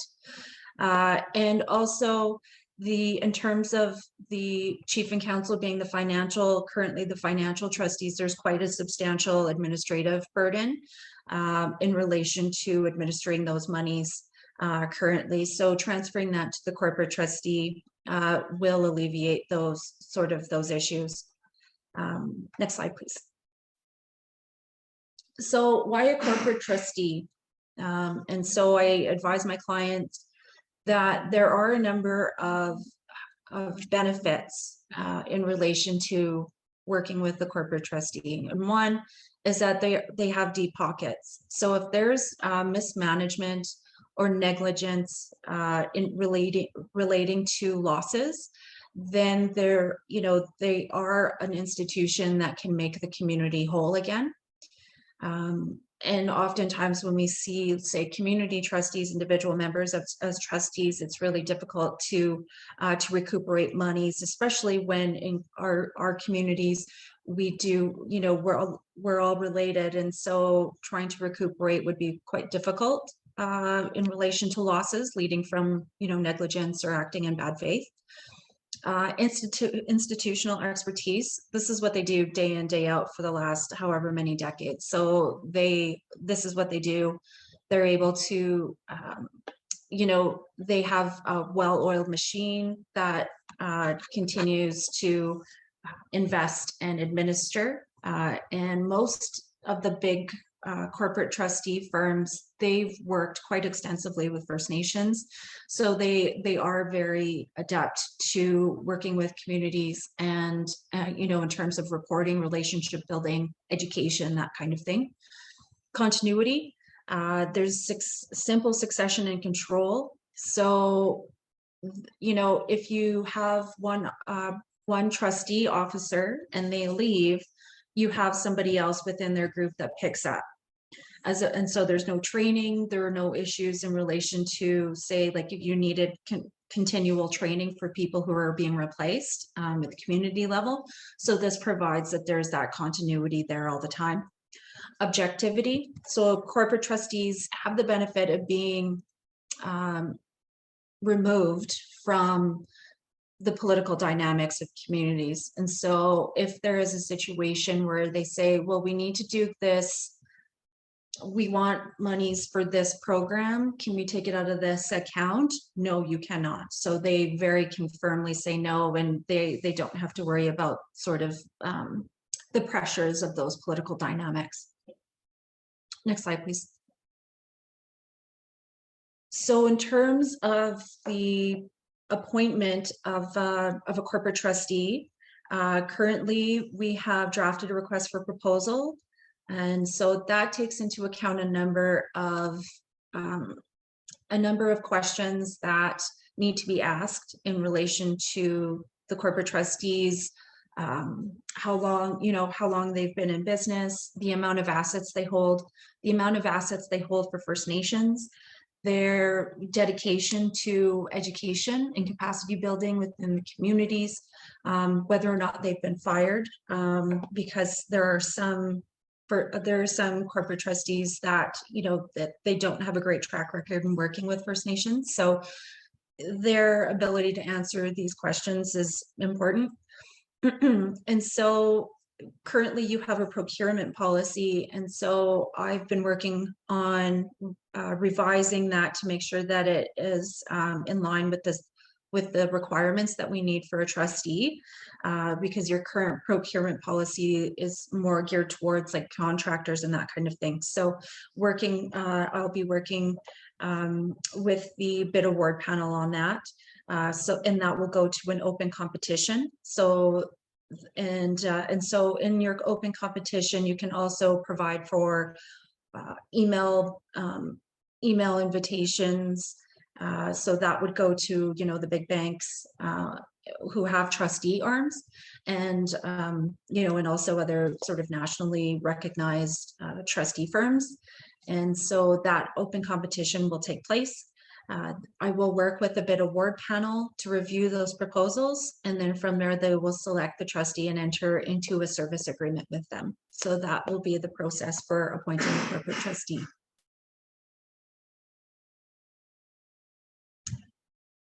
So one of the provisions that we have to take into account is taxes on trusts. And so Section 87 of the Indian, sections 87, 89 of the Indian Act don't apply to trusts. And so what we have to look to then is the Income Tax Act. So income that is earned on the current trust property as it is, any income earned on that is tax exempt for those bodies, public bodies performing activities or operations of the government. So that first level of income on the trust property itself, that is what is called taxed in the hands of the taxpayer. And so that would be the First Nation as the settler of the trust. So then say you had $10 and that earned $4 in interest. That $4 is not taxable. But if you keep it in the trust and that $4 say earns $2 more, that $2 is taxed at the highest tax bracket in Ontario. So that is called second generation income. So income earned on income is sort of a simpler way to think about it. And so that is attributed back to the First Nation and is subject to the maximum tax rate. And in Ontario, that's 63%. So that needs to be minimized in order to ensure that the trust is able to continue to grow, but also not hemorrhage money because of tax liability on that second generation income. Next slide, please. So in the deeds of arrangement, there are specific instructions for the trustee on how they must spend the trust property itself. And so the three things, the second generation, so any per capita distributions or any fees in relation to the corporate trustee or the investment manager, that must be paid out of the second generation income first. And then from the income earned on the trust property or trust capital itself, second, and then from the trust capital to make sure that you're preserving that trust capital to meet your to meet your per capita distributions. And that's to also negate any tax liability that the nation might have. And so what so at the end of those instructions, say you have some monies that are left over, say $20, $50 is left over. I'm using small numbers here, just based on, I'm terrible at math. So say you had $50 that's left of that second generation income. At the end of paying all of the distributions, your investment manager and your corporate trustee, that $50 will go into a revenue, what's called a revenue account that will be administered by the nation itself.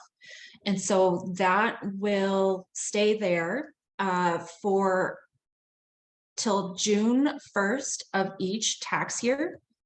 And that is to make sure that, say somebody comes forward and you didn't sort of take into account that person coming forward for their distribution, that pot of money can be used for that distribution if you needed it. However, at the end of that, as of June 1st of every year, that money needs to go back into the trust as what's called a contribution by the First Nation, and that's to help it grow. So that contribution back into the trust, when that earns income, it will not be taxed. That will be, say you had that $50 in there, that gets reinvested back with the rest of the trust capital, and say that earns $10, that $10 is not taxable. So again, that's to minimize taxes, but also to make sure that you're meeting any contingencies, like any issues that might come up along the way. And towards the end of my presentation, I'll go through there's something called the revenue bylaw that the nation will enact to make sure that those monies that are in that revenue account are only spent for that purpose and then recontributed back into the trust. Now, there might be years where there is nothing to contribute back into that revenue account. Because say, the trust property is decreasing, as it should, because the purpose is to make distributions. And so as you're paying out of your secondary income first, which will be lower as the trust property goes down, so that second generation income will be lower. And as you have, say you have that $50 left in the account, and so you have to pay your investment manager, your corporate trustee, that $50 is gone. There's nothing left in that second generation box that can go into that revenue account. So then you don't have to worry about that tax liability for that year. So it's really about managing the tax liability. So this is just a timetable of events that I've provided for. So the fiscal year of the trust is in line with the tax year.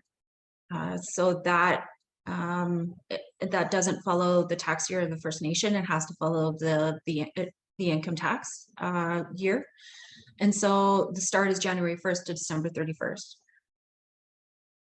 The year-end financials do have to be March 31st, so that's in keeping with the nation's fiscal year, and that's to take into account the fact that you have your own audits that take place. The trustee directs the non-attributable income, if any, so that also occurs in January. The community reporting on performance of investments, that will be determined by the nation and the corporate trustee in terms of how many times they have to go out to the community to discuss the performance of the investments, and the expenditures sort of go through an activity report of all of the distributions that were made that year, how much investment income was made, what's left in the trust. So they have to come out and do those things. And then at that same time, perhaps you could have, you could ask them to come in for a workshop on, trustee working with, working with financial statements, how to read those. You could have your investment manager come out and sort of do an investment 101 sort of workshop. So you can determine that with the corporate trustee.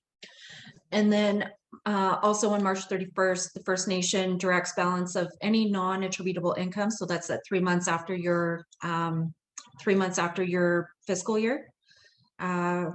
For the trust, that gets directed back into the trust as a contribution. So that's to minimize that tax liability piece. On May 31st, any uncollected amounts goes back into the trust as a contribution. On December 14th, the First Nation must provide the trustee with a list of eligible recipients for the following fiscal year. So those people that we know that are turning 18, say, and those individuals who have come forward, that amount plus any interest that's accrued. So that's compounded annually. And then again, the end of your fiscal year is December 31st. Authorized expenses. So up until this point, the deeds of arrangement have been the same for both Islands of the Trent and Williams Treaty. So this is one of the areas in which they diverge.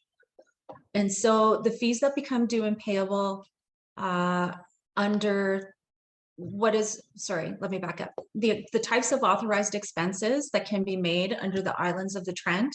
And this is based on the wording of the resolutions. So again, very limited terms, but it's very clear that Islands of the Trent had sort of more open-ended provision for additional authorized expenses, whereas Williams Treaty did not. And so the fees the authorized expenses that are provided for in the deed of arrangement that are in line with the resolutions include the corporate trustee service agreement. So their trustee fees will be paid out of the trust. Same thing with the investment manager services. And then there's also provision for First Nation administrative fees. So that's in the amount of $15,000 per year, or 0.05% of the value of the trust, whichever is lesser. And that's to take into account the additional work that's been these distributions have created. And so that is also in line with case law that provides that there should be trustee fees. There are trustee fees that are required to be spent out of the trust capital. The other piece is, as I had mentioned earlier, is that any authorized expenses that do arise, they must be paid out of that second generation income first, then primary income, and then finally from the trust capital itself. And that's, again, that's to make sure that minimizing tax liability and protecting the trust capital, because you don't want to hemorrhage expenses when you have obligations of these distributions to meet. So the authorized expenses out of the Williams Treaty then fees that become due and payable under the corporate trustee service agreement and the investment manager service agreement. So there's no First Nation administration fees that are taken out of that. However, the same provisions govern the expenditures. And so again, that there's that sort of order of operation that has to occur in order to make sure that the trust capital is protected to meet its liabilities.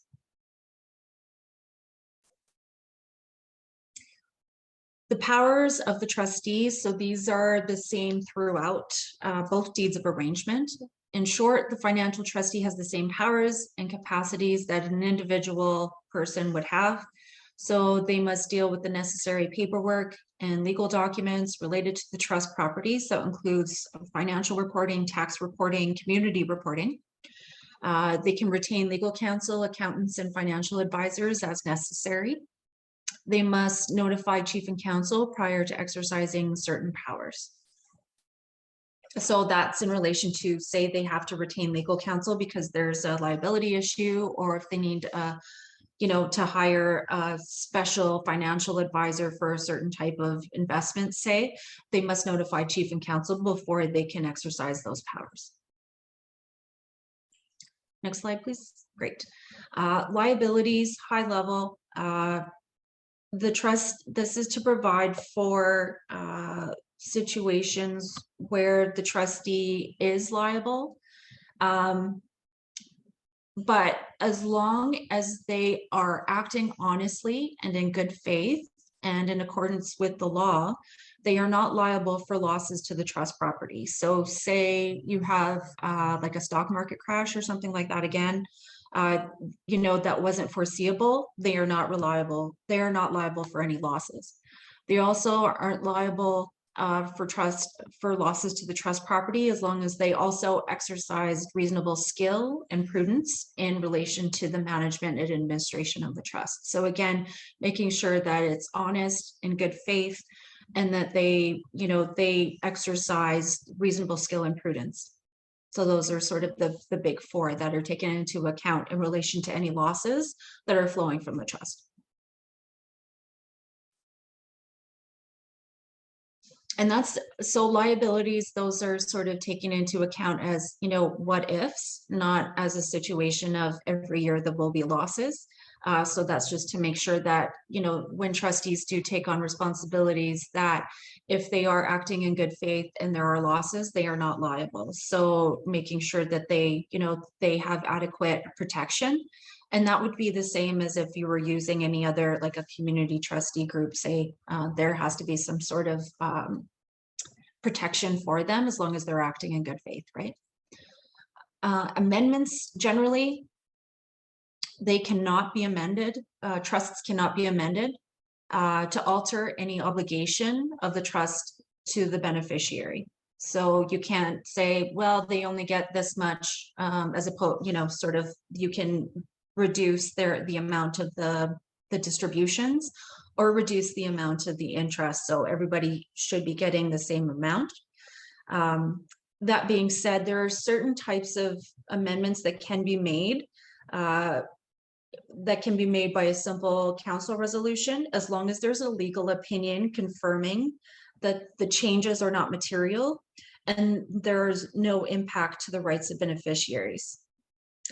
And so then the administrative, I'm talking like administrative amendments that required to say fix typos, or say if there's a pinpoint reference, it should say Article 4.3 and it says Article 3.4. So those types of things can be provided for. Typically, that's the hope, is that, of course, that we get it right. But humans, sometimes there might be, I might be working with the corporate trustees legal counsel, and it might pass 4 sets of eyes and we might miss like one word or something like that. So just to make sure that the that it is providing for sort of those really small errors to be cured. That could be done by way of a legal opinion and a council resolution, and then that goes to the corporate trustee. That being said, an application regarding the entire trust deed itself can be made to the court to vary the trust, but the courts are resistant to changing trusts, and it's very difficult process to change them. So we need to make sure that, when we do appear before the court, that we have this right.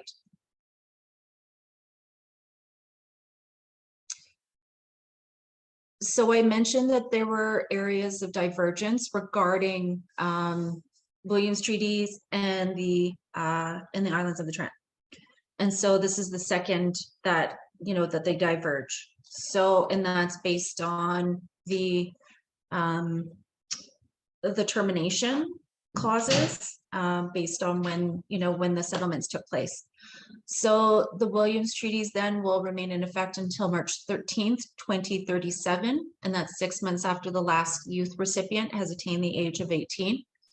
And so out of our research, that's to also take into account, that there's enough time to wrap up the trust, and to make sure that those people who have the right have exercised their rights in relation to collecting their distribution.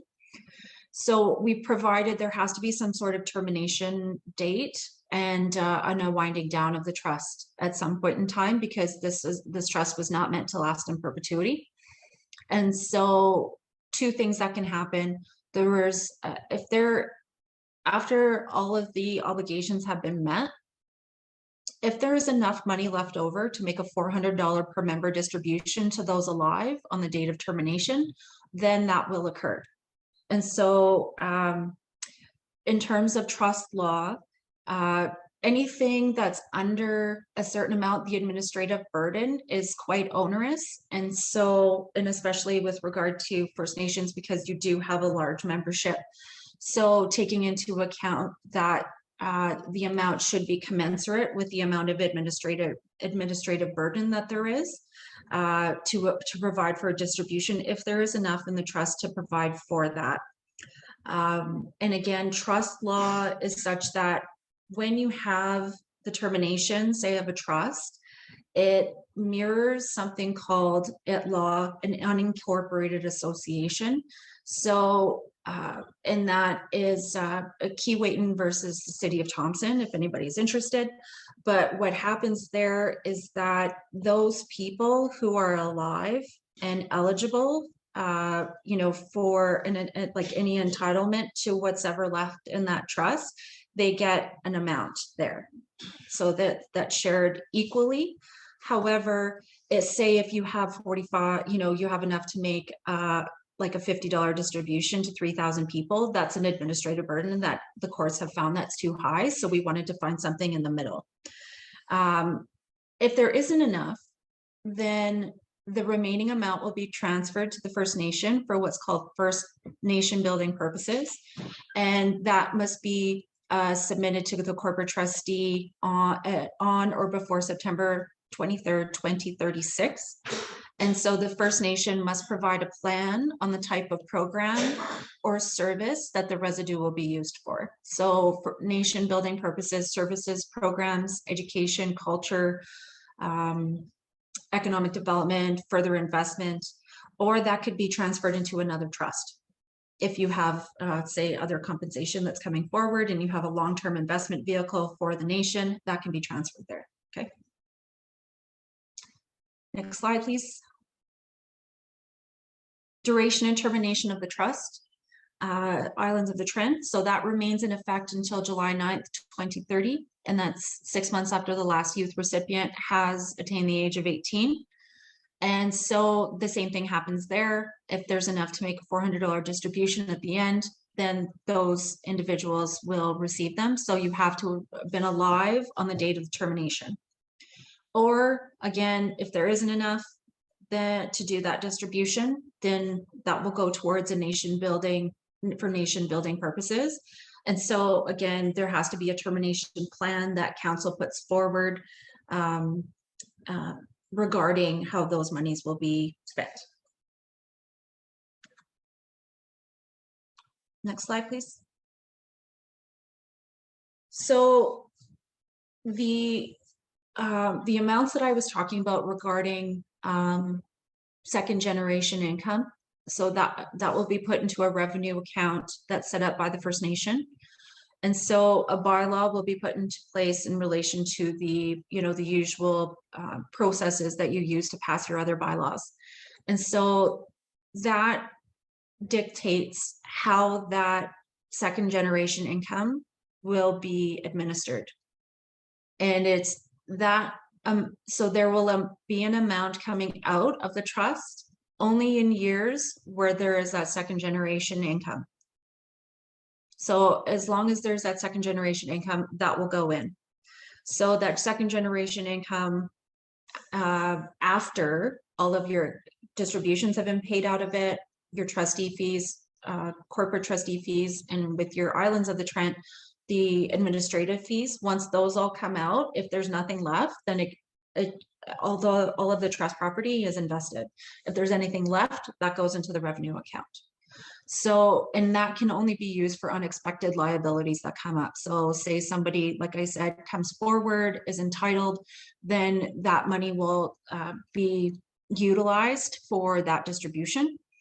So if there's any unused portion, it was on May 31st of the trust's fiscal year, anything that's left over must be directed back into the trust, and that will be deemed a contribution by the First Nation, and that will be form that trust capital that's invested. And so any income earned on that will not be taxed. Okay, so that's to minimize tax liability.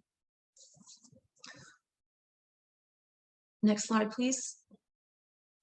So I see that there are a few questions in the Q&A box. I don't know if you want me to answer those as they come up, or if you wanted, or Chief, if you wanted to moderate those.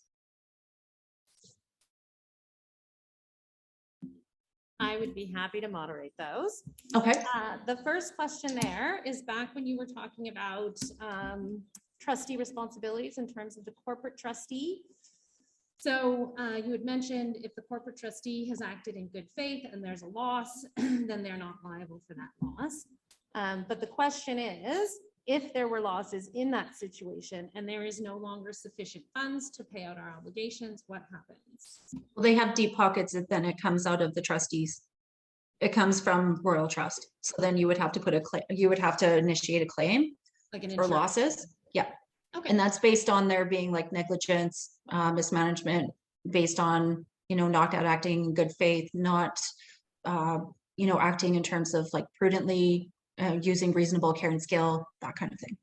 So if they have been prudent, they've used good skill, there's a stock market crash and there's a loss, and we do not have sufficient funds anymore to cover our liabilities, what happens? Do we have to find it elsewhere? Yes. Okay. Thank you. So that's why it's prudent. You have to go with prudent investor rule. Yeah. So they will go through. So there's an investment policy that will be established, and with the corporate trustee and the investment manager, and must be approved by the council, taking into account that risk tolerance. So there's certain risk tolerance, say on a, on a trust that's supposed to last in perpetuity. as opposed to one that has like a fixed end date. So your risk tolerance is going to be a lot lower. Thank you.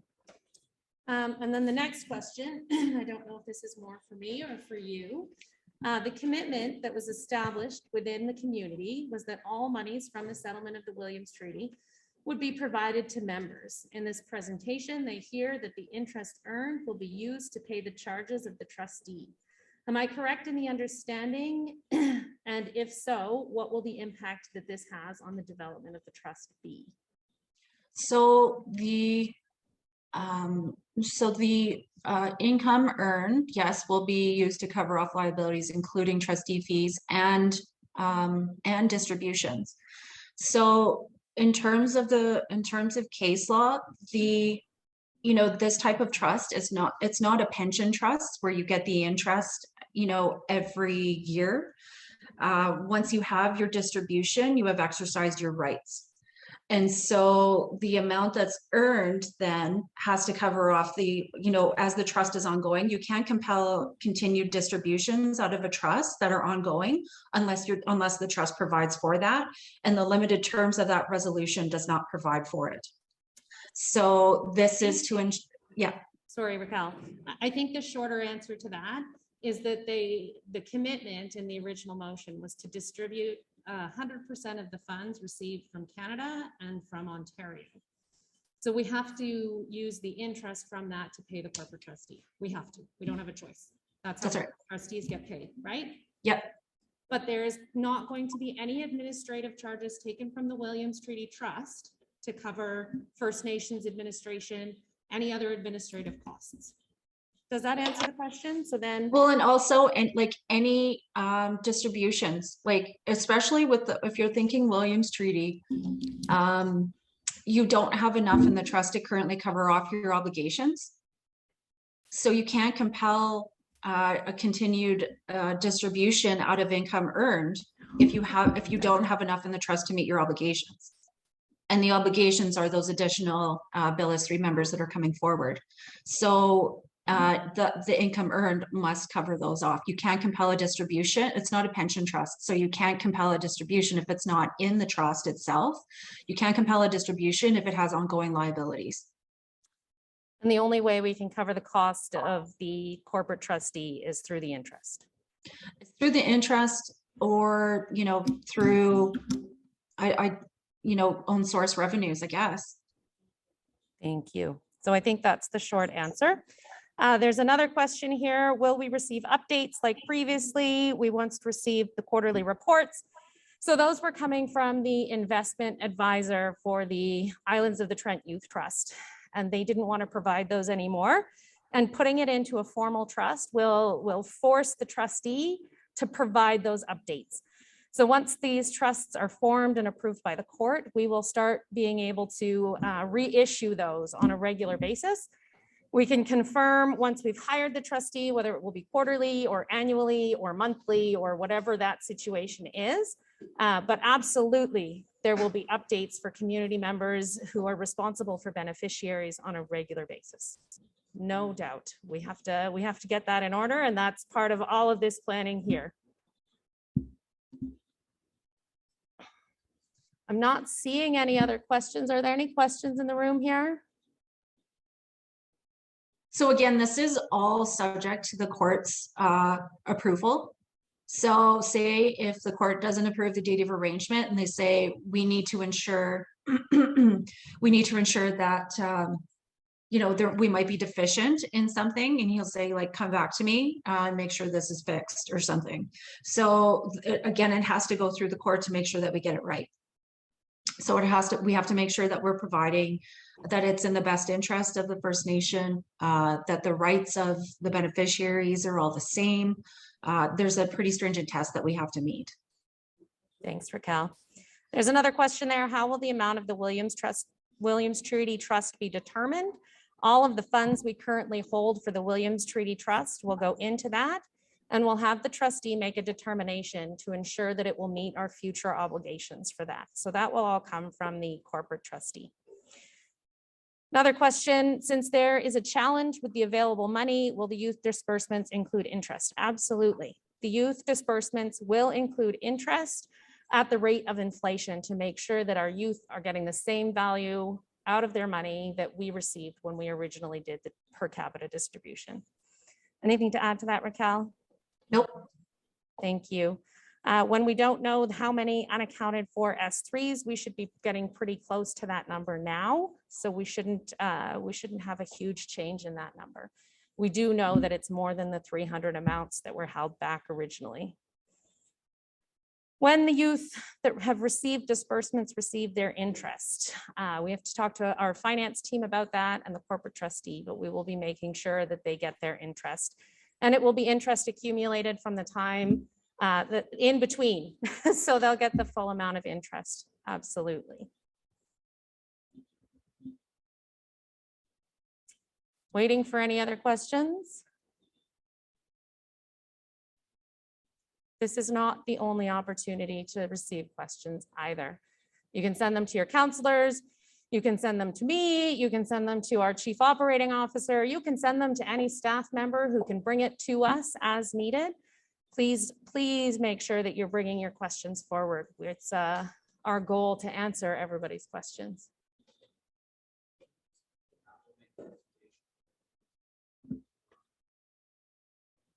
Absolutely. Just a reminder that we will be making our presentations available to any of our members who were not able to make it today. So all of that information will be shared on the portal. They are on the website already. Look at that. Okay. Thank you. Thank you so much, Raquel, for your support, for helping us get this information out, for doing what you can to make really complex legal issues as understandable as possible. Miigwech, Taniki. Thanks for having me. Is that how I say it? Tiniki? Tinky? Tiniki. That just means thank you. Tiniki. Thank you. Miigwech. Take care. Take care, Raquel. That concludes our agenda for today. I would like to take a moment to say miigwech for each of you coming today. I think you've noticed I've been a little bit emotional a couple of times today. And I know that I'm taking a little bit more of your time right now. I want to say miigwech for trusting me with the leadership of our community for the past 3 years. Nobody expected 3 years ago that we would face a global pandemic. And I have so much gratitude for being able to help navigate our community through these times. And with gratitude for the skills that our community has given to me to be able to help with this. I hope that you understand, and I want you to be aware that for nearly 2 years, every waking moment of my time was dedicated to finding ways to support our community. And I am so lucky for the love and the support that you have all shared with me. And I am incredibly grateful and lucky for the support of my family who took care of my children. All of those moments I wasn't available. So it is with a very full but very heavy heart that I'm sharing with you today my decision to step back from community leadership for the time being. I will not be standing in our next election. I also want to share with you the wisdom that Chief Keith Knott shared with me before I was elected. Once you are elected as a chief of our community, you share that responsibility for our community forever. So today, as I make this statement, I am also sharing with you that I will be here to support whoever becomes the chief in our community next on July 1st. And I just lost my notes because my hands are shaking. And I wrote it down so I wouldn't mess it up. I will be here to support whoever becomes chief of our community on July 1st and all of the counselors that come after as well. I will continue to be here to listen and to help our members whenever you need it. And as Chief Keith Knott said before me, I will be here to share in that responsibility forever. Miigwech. Turn now to our elder for our closing prayer.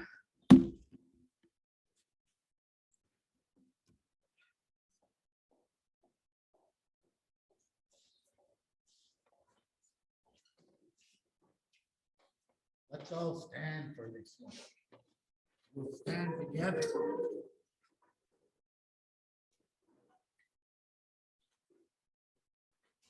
Creator, thank you for today, for such a beautiful day. Thank you for coming here upon request, Creator, and hearing and guiding those things that occurred here today. Creator, just being able to get up today and come over here was a bit of work. But I appreciate that work. And all those who have done the same work or more to get here or be a part of this. I ask you, Creator, to come and stand with each one of us now as we prepare to leave. Take us home to our loved ones. Take us there so that we can see them in much the same state we left them in, or even better if we may, and be blessed. I'd like to be thankful, Creator, for all the minds that came together to do these tasks that are necessary for our people to carry on the way we carry on. It's not easy work. We never see it, but it happens. In fact,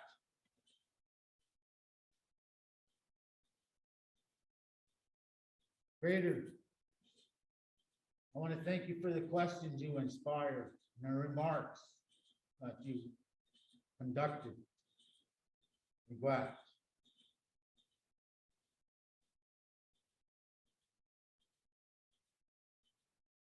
We could have a moment.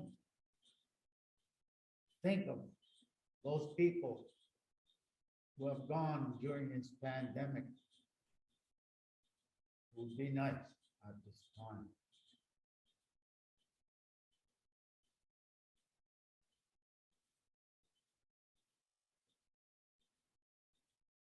Be blessed, Creator, for the many things I've experienced here.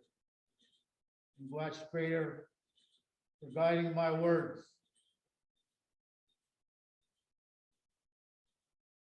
As our community tries to unify. Thank you, Creator. Thank you, Creator. Thank you, Creator. Be blessed. Stand with you.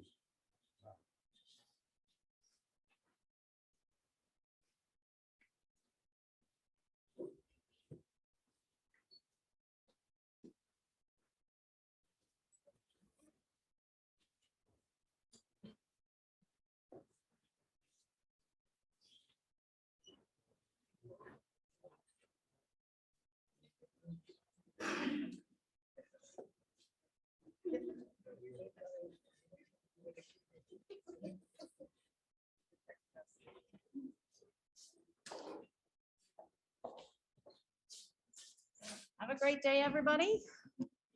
Take care. Pamapi.